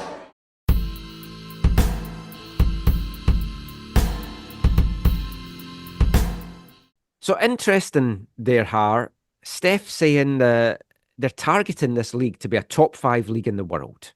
Yeah. And they know they're not going to get to that right away. But they feel Canada as a country, it's a very liberal, open-minded country. Obviously, there's a big LGBTQ plus audience and players and everything in the women's game. And players that maybe don't feel overly safe in some countries might want to come here. That's true. And it's a great way of life. It's a great standard of living. We know how wonderful it is in Canada. So that's a great selling point. But we were talking on Monday, it's expensive to live here, especially in a city like Vancouver. Yeah. Yes. So you're balancing that up with what wages they can get paid compared with some of the other top 5 leagues in the world. You're always going to have NWSL over the border. And it's like they've probably got more money to throw about. They're an older league. And Steph feels that they can definitely attract some top players in the world. And of course, it was teased. I mean, it's more than a tease. Christine Sinclair is going to be involved with the Rise in some capacity. Yes. We just don't know what that capacity is. Is it a player? Is it a player coach? Could it even be a coach? I don't think it's the latter. No. Does she still have it in her legs to go a full season? Would she be more a bit part player? Would she start? This isn't NWSL. This is going to be above League One, but below NWSL. And she's still very much got what it takes to light it up in the league at that level. Yeah, she would definitely be a great addition, whether she's a player, a coach, or a player coach. Definitely bring in the fans and see her score, to see her play in her own hometown in Burnaby. Like, it's probably something she's wanted to do all her life, and to have a team and a league and an opportunity would be a great accomplishment. So we'll see what kind of involvement she has and how much she is able to play or coach or whatever she's able to do. We'll wait for that announcement. But you need more than Christine Sinclair. You need other good young players, maybe some veterans. I'm curious to see how many national team players they have on this team and the other 5 teams across the country, and what level of quality of national team players. Are we talking about players from the top countries in the world in women's football, Are we talking about players maybe that don't have an opportunity in their country? Maybe they're coming to Canada. We'll see. Well, that was the interesting thing at the launch, not in the audio that we got after it, where they did say that it's going to be a mix of youth players, so like U20 players, the girls that are at college just now that's come through League One and all the academies, coupled with several international players. And they didn't say Canadian national team specifically. They said international players. So it could be a Guatemalan international or someone from New Zealand. Now, I'm not disparaging their ability at all. It's going to be certainly better than League One quality. But you want Canadian players. You want players fans are familiar with, fans they know them. Well, that's the thing as well. But I mean, like for example, she didn't play this year for Rivers, but she goes to Thomson Rivers. They've got Essie Lusso, who is an Albanian international, and she was playing in League One last year, and she was fantastic quality. And that's the kind of player. Oh yeah, that would be a great addition. She's played in the Champions League. She's played for Albania at international level. But although I'm saying great player, love watching her, she's fantastic. That's not a seller of tickets. Mm-hmm. Christine Sinclair. You need to really have a splash or two in the beginning. I mean, you've got to think the likes of like Sophie Schmidt, Christine Sinclair. Chappie's a free agent, I believe. I wonder, yes, she is. I wonder if you could get a Jordan Heidema or Julia Grosso to come back to play. It would be tough. I don't think year one. I That'd think be that's a draw, something. Yeah, that's something that comes years 3 or 4, unless a sponsor steps up and says, "Hi, we're Tim Hortons. We'll pay for your international player." For maybe not Tim Hortons. Maybe a different company. We'll see what happens. There's a lot of Bridge potato chips, since that seemed to be the topic that got my most interaction on social media this past couple of days. But yeah, we'll see how the quality's like. It will be a mix, and it won't be up to NWSL quality. We know that. They did say that the first player is going to be announced within the coming week, so that's exciting. The other big question as well is, who's the coach going to be here, but also across the league? Is it going to be experienced? Is it going to be up-and-coming coaches? Is it going to be Canadian coaches? We'll play some more audio, and then we'll talk a little bit about that.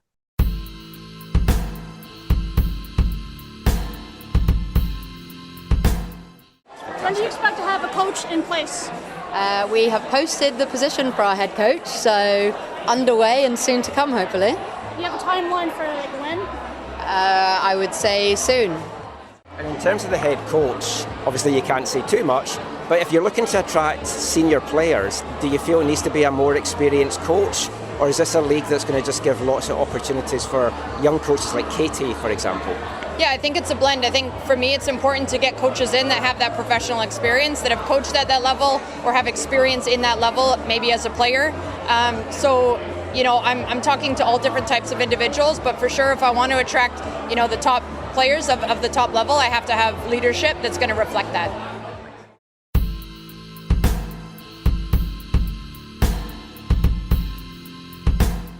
So the coaching situation, it's interesting across the league. Now, obviously here in Vancouver, we're hoping it's going to be a good name.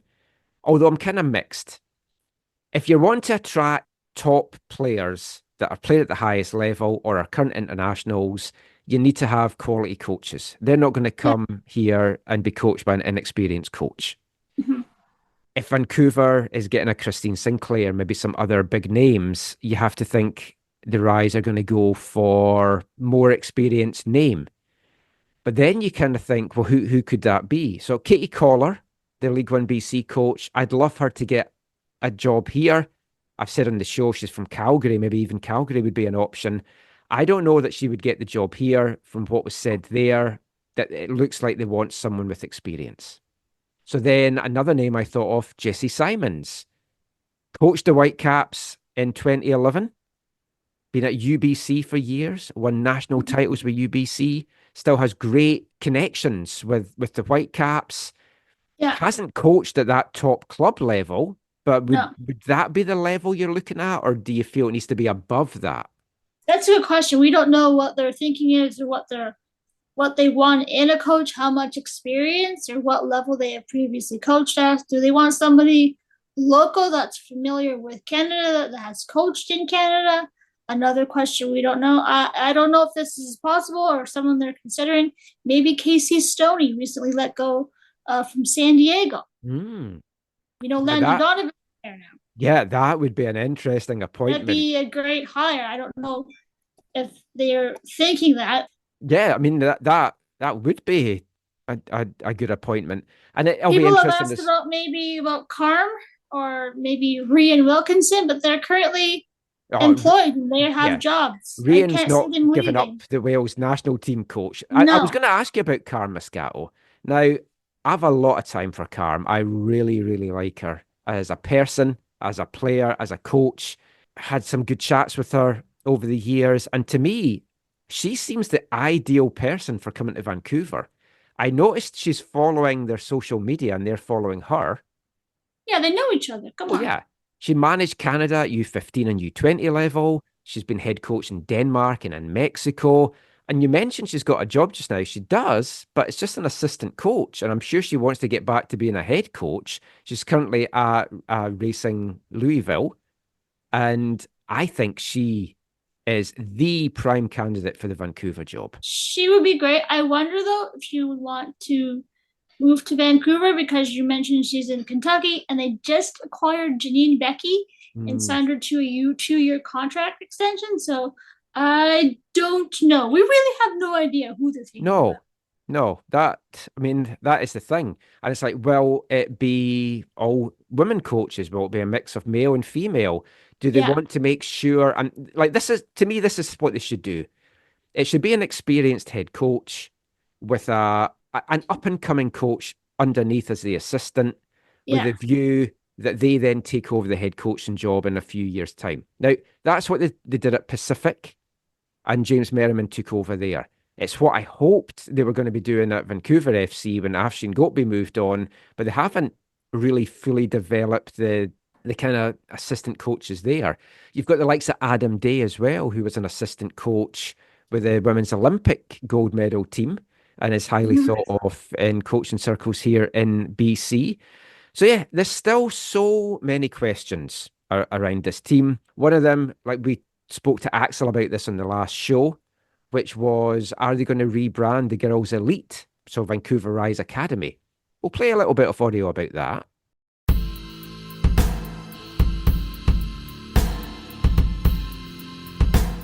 The Whitecaps Elite Academy that's being under their brand, is there going to be this migration under your umbrella as a result now that this has been launched? So the Whitecaps Girls Elite, who are doing tremendously well within CONCACAF, definitely, given we are the female club, we're going to want synergies with them, and we're going to want to understand how we have that infrastructure to reflect it.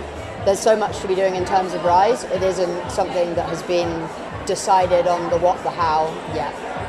Next year, obviously the Girls Elite have clinched the spot in the Champions Cup. Does that go to them, or does the new NSL team get that spot? So the NSL isn't part of the CONCACAF Champions Cup yet. We need to define how that will happen.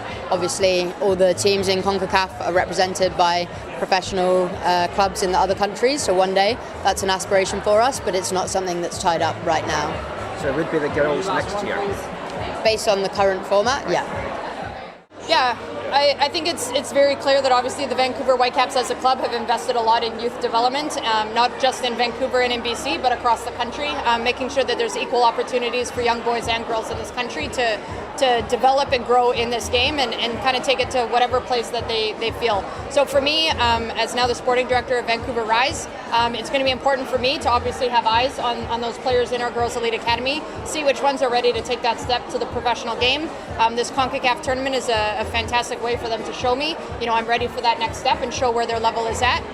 So of course we want to, give these players that opportunity, but at the same time it's a different club, and so I think it's really important for us to stick to who we are, Vancouver Rise, and it's going to be a great way for these girls to dream of playing for this club. Would there be a potential of that program migrating into your club?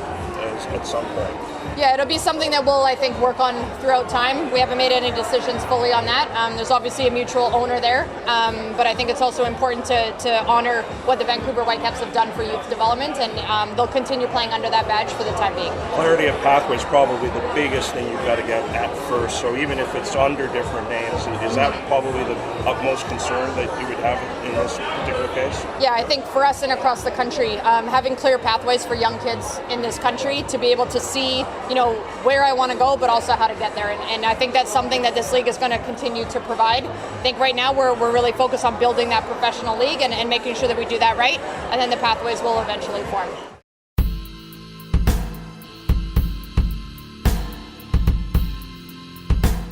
So, it does sound like it is going to be rebranded, but I also asked there, who has the spot in next year's CONCACAF Champions Cup?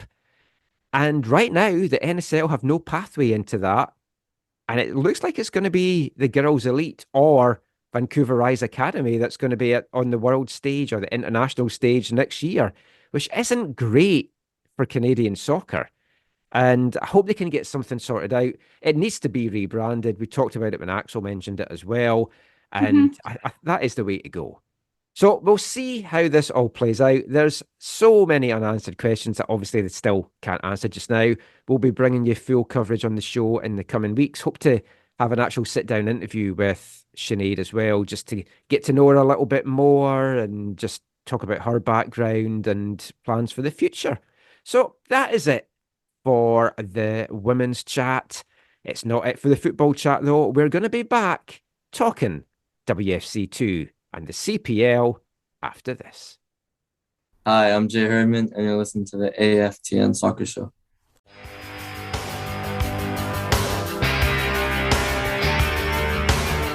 Could be wrong, I could be right.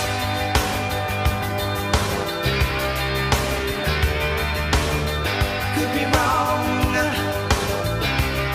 I could be right.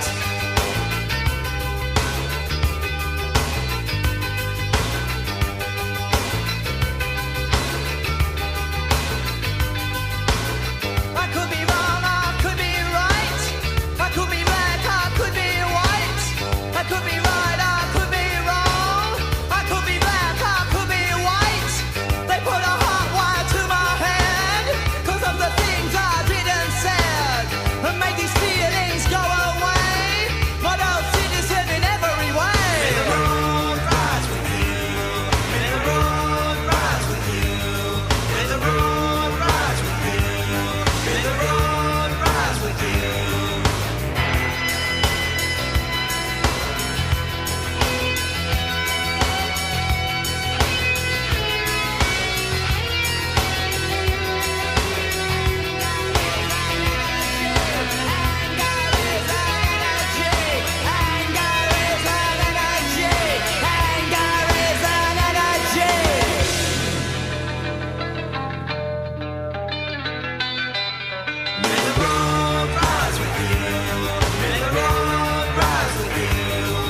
road rise with you.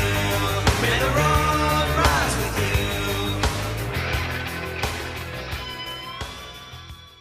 Welcome back to the AFTN Soccer Show on CITR Radio 101.9 FM. And kicking off this part, I had to play it after all our talk about Vancouver Rise in the last part from 1986. John Lydon's Public Image Limited, their single Rise, taken from their 5th studio album called Album.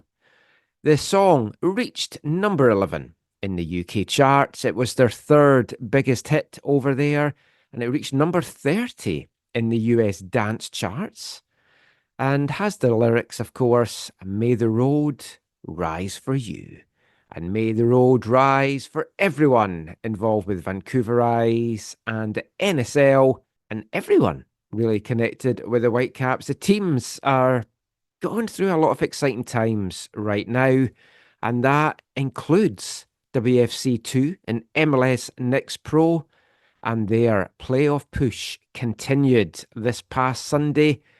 Very entertaining 2-2 draw with LAFC 2 that the Whitecaps went on to win in a penalty shootout.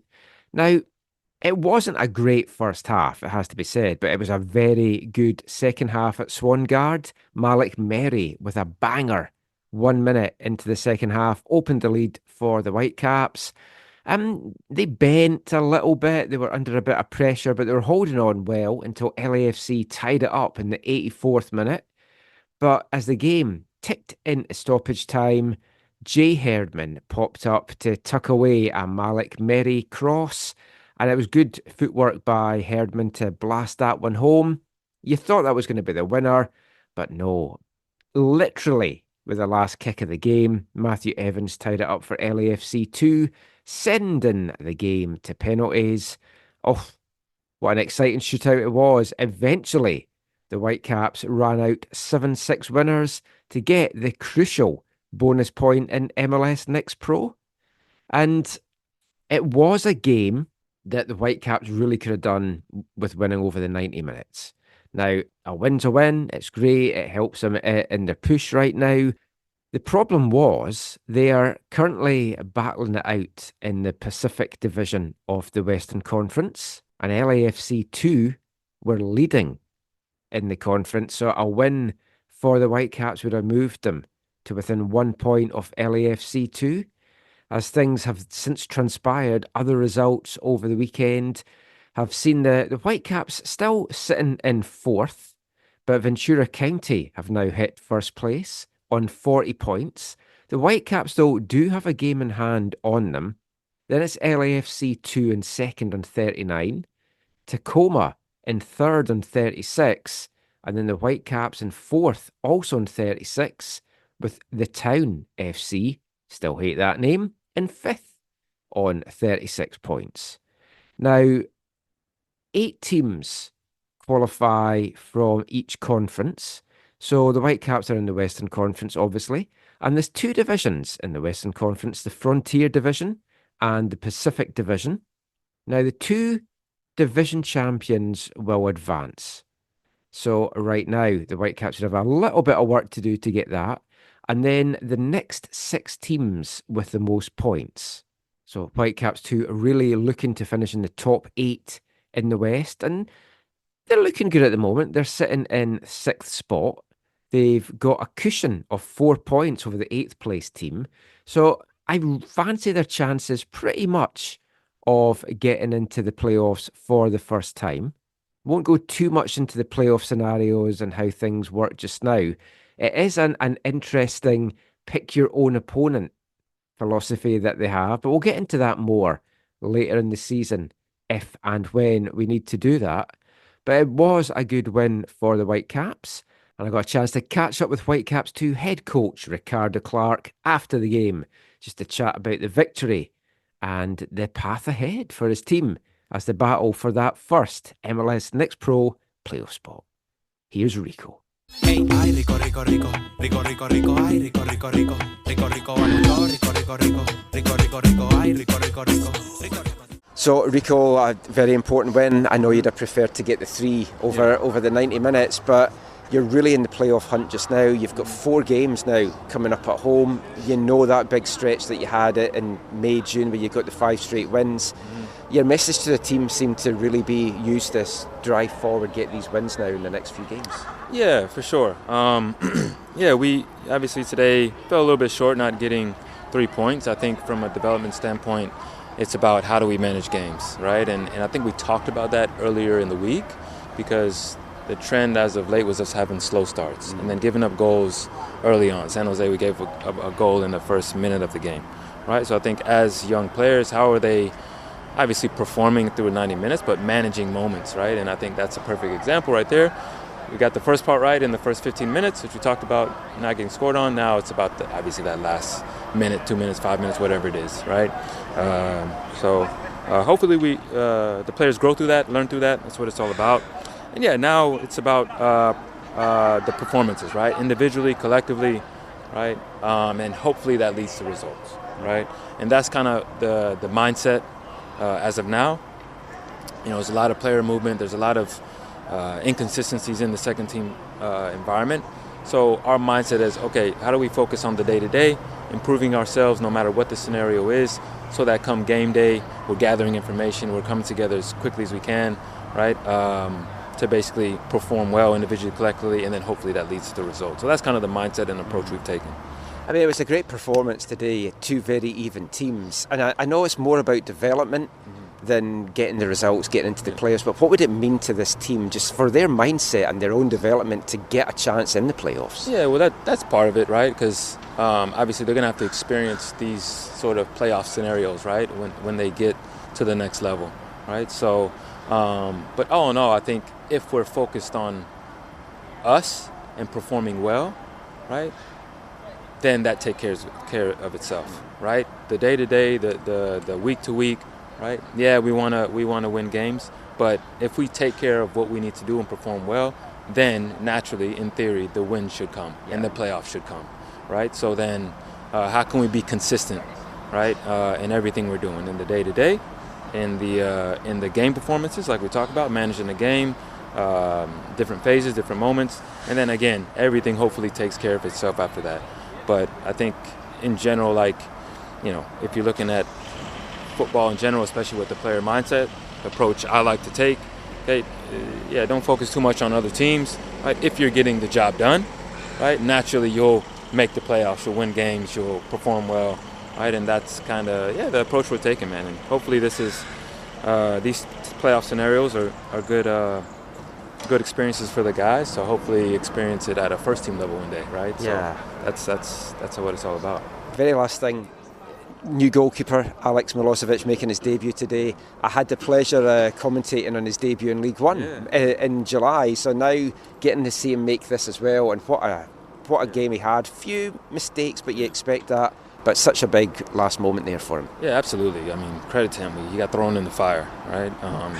And you know, unfortunate for Max to get injured, but we've sort of set up the rosters this way so that in case these scenarios happen, right, or whatever scenario happens where maybe a player isn't involved, these young guys are getting opportunities, right? And yeah, we've thrown a lot of players on the fire this summer, a lot of young players, and to their credit, you know, they were able to contribute, right? And this is just another example of the strategy, the processes we've had in place to get these academy players opportunities to help them develop, and hopefully, you know, credit to him.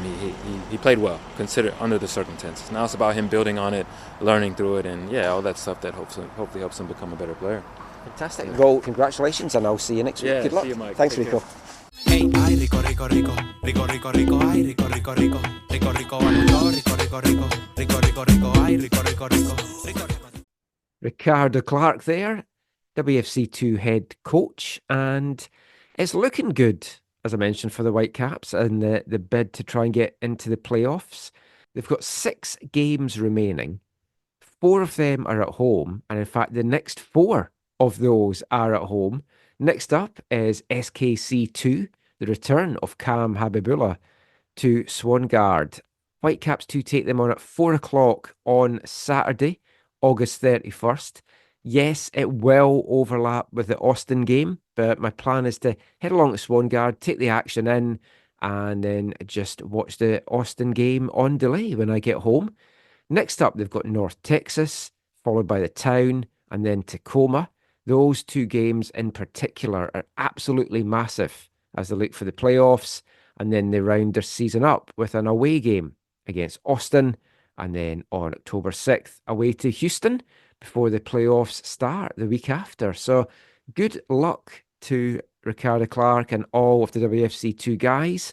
We'll be bringing you some interviews with the guys over the coming weeks as well. Next up in that regard is a chat with Jay Herdman, the match winner from this past Sunday. He's going to be on our next podcast as we catch up with Jay about his time away with New Zealand at the Olympics.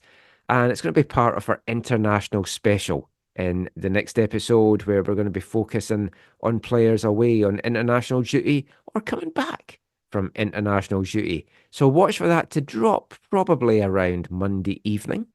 And while that might be it for the Whitecaps chat, it's not it for the football chat. We've got one last thing to cover in an absolutely jam-packed show, and that is turning our attention to the CPL and Vancouver FC.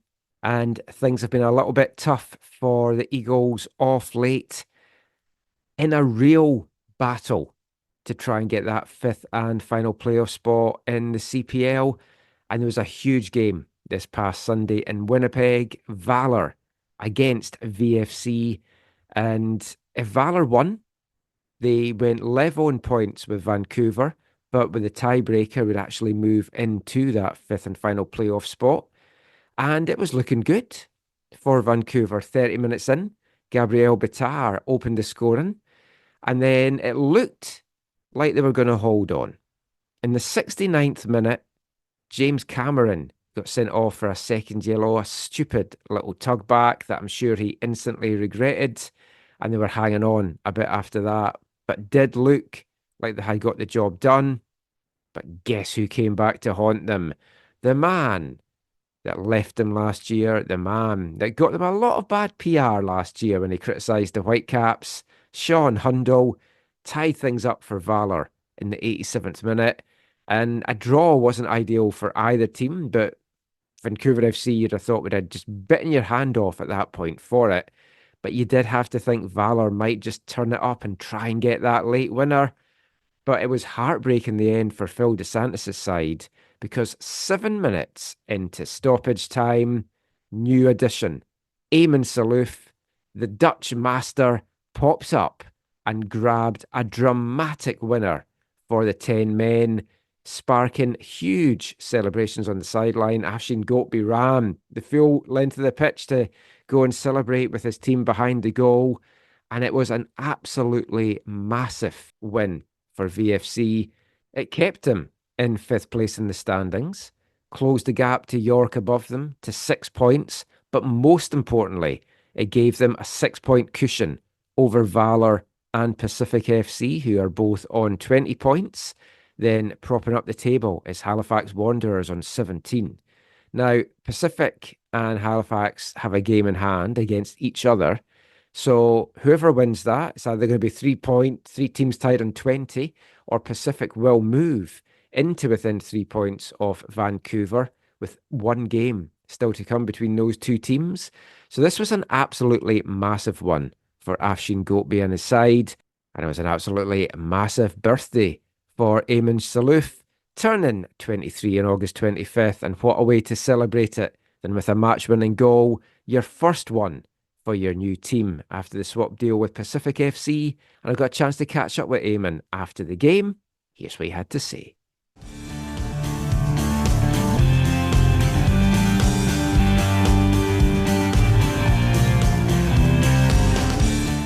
Hey, Eamon, what a birthday for you. Is that just how you drew it up when you went to bed last night? Well, obviously you're going to think about it, and I said it even before in the team breakfast that we had, that the only birthday gift that I want is that we win the game. And that's what we did. We won the game, so that's the birthday gift that I wanted. And that I also scored the goal is more like a dessert, so like an extra. Afshin said before the game that he thought you were going to come off the bench and score the winner, so he must have known something. But I mean, what does this say about the fighting spirit of this team? You were under the cosh for a little bit there. It would have been easy just to shut up shop and defend, but was the feeling, look, we've got this. If we can just push forward, we can get the winner here. Yeah, like, to be honest, it's normal that whenever you get a red card that you're going to go to a time period of like 10, 15 minutes of just holding back, defending, and trying to keep the 3 points, the 1-0 score that we had. But for me, like personally, as soon as when they scored the goal and it was 1-1, I was in my head like, okay, they're going to push now even more.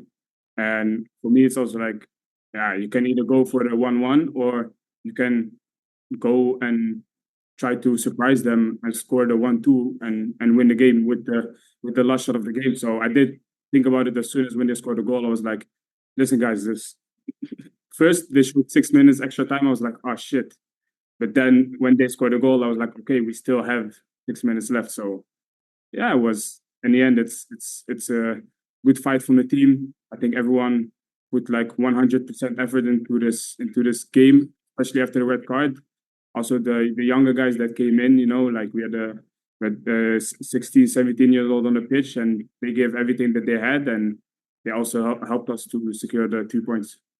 This gives you a little bit of a cushion now over the teams behind you, but you've been in football long enough to know that doesn't really count for too much, but you can start to look a little bit ahead now, look at the teams that's above you. I know you've not been with the group for long, but you obviously know Pacific well. What do you see in this group that is going to give you the edge now for the run-in over the likes of Valor, over the likes of Pacific? To be honest, me personally, I never look back. I always look forward, so to the teams that are in front of us, because I think that's the ambition that you should have as a player. There's no need to look like behind. You also don't look in the past, you look in the future. So I think the difference is in this team, we have a lot of guys here with experience, if you go from the beginning, from the coaching staff, the experience that they have all over the world, and then you go to the players that we have in this team. You have Alejandro Diaz, you have Renan Garcia, Olivier Romans. Those are like players that have been in the biggest leagues in either in Europe or in North America. So they bring a lot of experience in comparison to the other teams that I've been in, and I think it's really helpful for me as well, for the younger guys that we have the team, that you have those kind of players and the coaching staff that have experience with all different types of players, either young or old, or a skillful player or a hard worker. So it's good to have that presence here, and it teaches us a lot. Congratulations. Enjoy the rest of your birthday. You've become an instant cult hero, I think, with the Vancouver fans. Thank you very much. I appreciate it.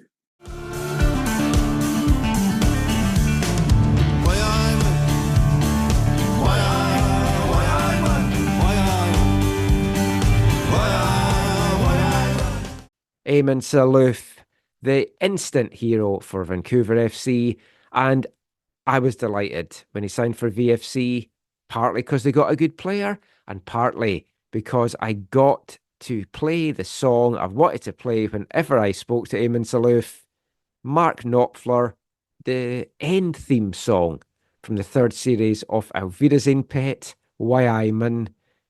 It just fits perfectly, really. But Salouf's first goal for Vancouver could be absolutely massive in the grand scheme of things, and it's going to be interesting this season run-in just throughout the CPL. Forge leading the way on 35, Ottawa on 33, Cavalry on 33, York on 32, and then Vancouver on 26, Valor Pacific on 20, Halifax on 17, all to play for in these last 8 games for Vancouver. And their playoff fate rests in their own hands. They're targeting more than just getting that first ever playoff spot, getting into 5th. That would mean that they would be on the road for the whole playoffs. They want more than that. And I got a chance to catch up with head coach Afshin Gotbi after that Valor victory, just to chat about the win and what might lie in store in what's going to be a very dramatic season running.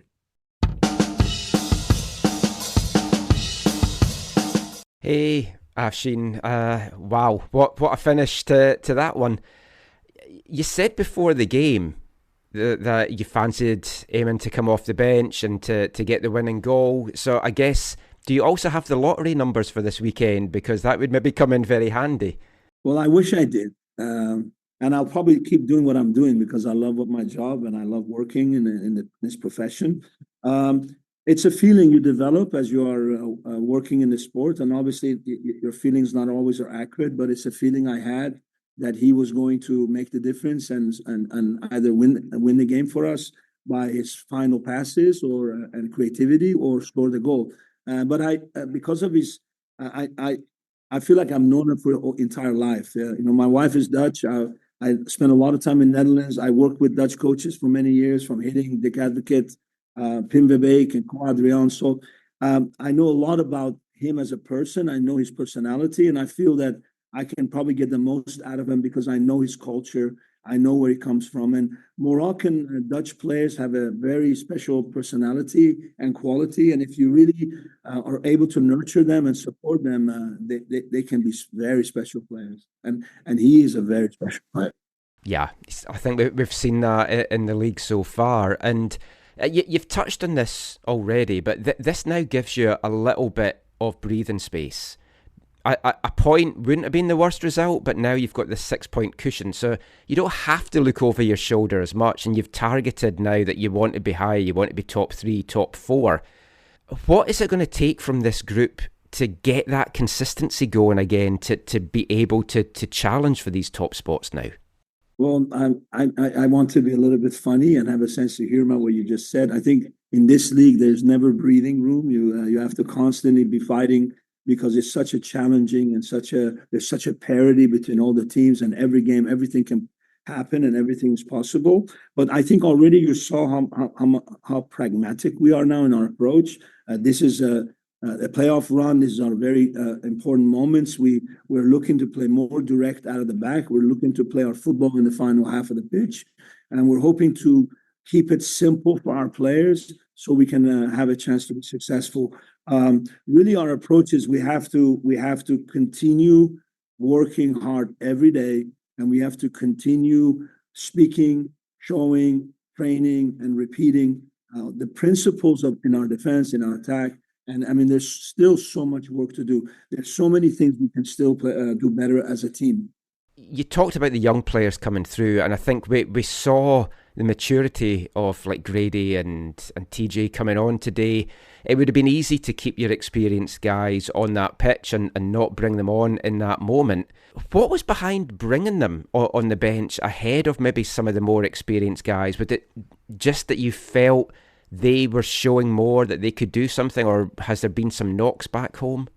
Well, I think first and foremost, we saw last year as our younger players came into our team, they needed time to marinate, to develop, to grow. And as they grew and they became competitive and very good, we start playing them. And really this project, Vancouver FC, is about identifying talented young players, creating an environment for them and nurturing a very competitive environment where we can develop them as professionals and playing them as soon as we can, and then move them on to European leagues or into leagues that can give them the next step for the development so they can eventually help the national team of Canada. So I think that's that's our main goal as a club, and we're going to stick to that in a final stretch, and we're hoping that we can achieve our goal while we put them in this very competitive situation, because there's nothing better than learning at your job and being in these very competitive games and playing a man down. You're winning, all of a sudden now it's a tied up and you have to go for the victory or seal the draw and take 1 point home. I think it's a great learning lesson for all the young players today.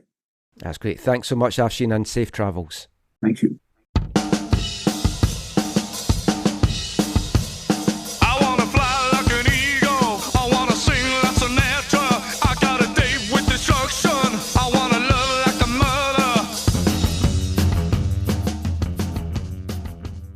Afshin Gauld there.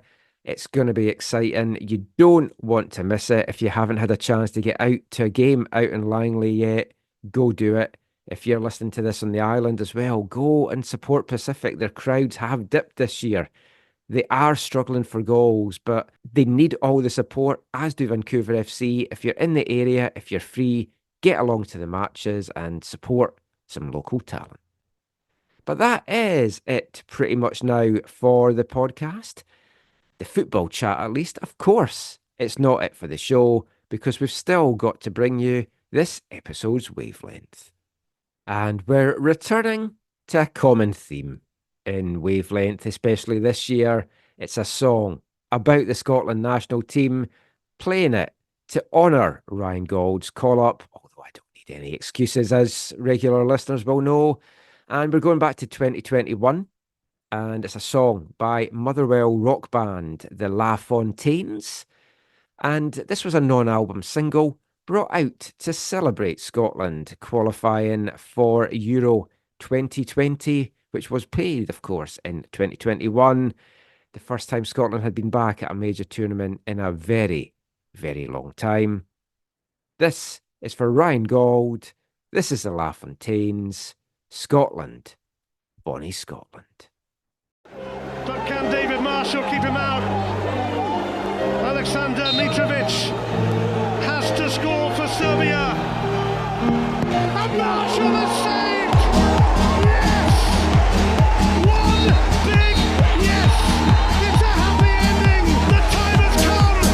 The time really has come! Scotland will be part of Euro 20. Since I was young, I've always been dreaming, but alas, we've had no luck. And in Hampton, I've always been screaming for my country to bring home the cup. Scotland, born in Scotland, from the east coast to the west. Tottenham army, take on all of Europe's best. Scotland, born in Scotland, from the east coast to the west. Tottenham army, take on all of Europe's best. 22 years, my tears have been flowing, and my pain, it knew no end. But the goals that will surely be scoring gives us no fear, no need to pretend. Scotland, born in Scotland, from the east coast to the west. Tottenham army, take on all of Europe's best. Scotland, born in Scotland, from the east coast to the west. Tottenham army, take on all of Europe's best. Folk looking for a reason. Why'd you pick this season? 22 years you've been teasing. This year, when he suffered to believe in, everybody locked up begging for the freedom. So connect the dots. If you're looking for a party, bring the Scots. We throw a shindig when we host a guest, and everybody knows our time was the best compared to theirs. Top of the table like we took the stairs. From the biggie back, they became with flares. Still skin living like millionaires. Yes, I should to say, on the bonny banks, my heart will lie. You take the low road, we take the high, but the time the army never die. It is Alexander Mitrovic, right-footed penalty. Save! Scotland are through! The torture, the pain, the anguish is over! Scotland are through to Euro 2020! Scotland, born in Scotland, from the east coast to the west. Tottenham army, take on all of Europe's best. Scotland, born in Scotland, from the east coast to the west. Tottenham army, take on all of Europe's best.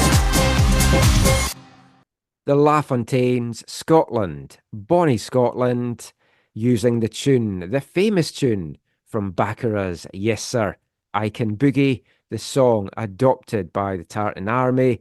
A nice little song there, a nice little tribute to the national team, and I'm playing that to honour Ryan Gauld's call up for Scotland. Go knock 'em dead, Ryan. Show them what you're about, show them what the Whitecaps are about, and show them that MLS deserves to be taken a little bit more seriously back home. But that is it now for the show. Just before we go, though, let everyone know where they can find you online. On the internet. Always the standard answer. Give Har a follow on Twitter, /X, at Har Journalist. Follow, read all our stuff. Does so much fantastic work. The premier women's soccer correspondent in Canada, I would say. Oh, thank you, friend. Thank you very much. Talking of which, we would love to add a female writer to AFTN and maybe a female correspondent on the podcast for the new Vancouver Rise team as well. So if you're interested, get in touch and we'll chat. But that is it for the show. As always, give us a follow on X, AFTN Canada, Instagram, AFTN Soccer, and read all our stuff, aftn.ca. Until next time, thanks for listening. Take care. Mon the Caps and Mon the Rise. Bye.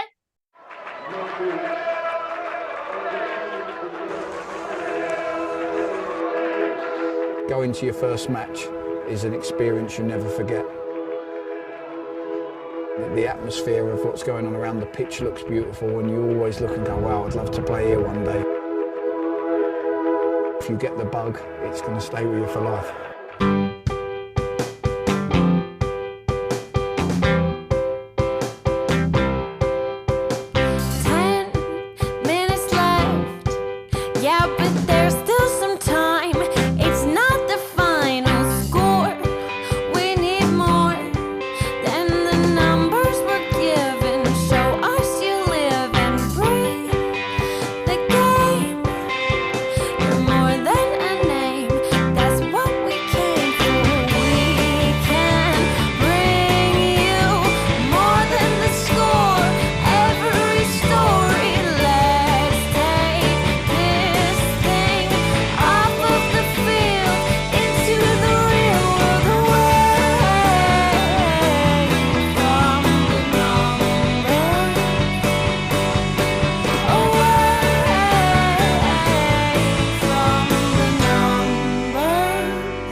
AFTN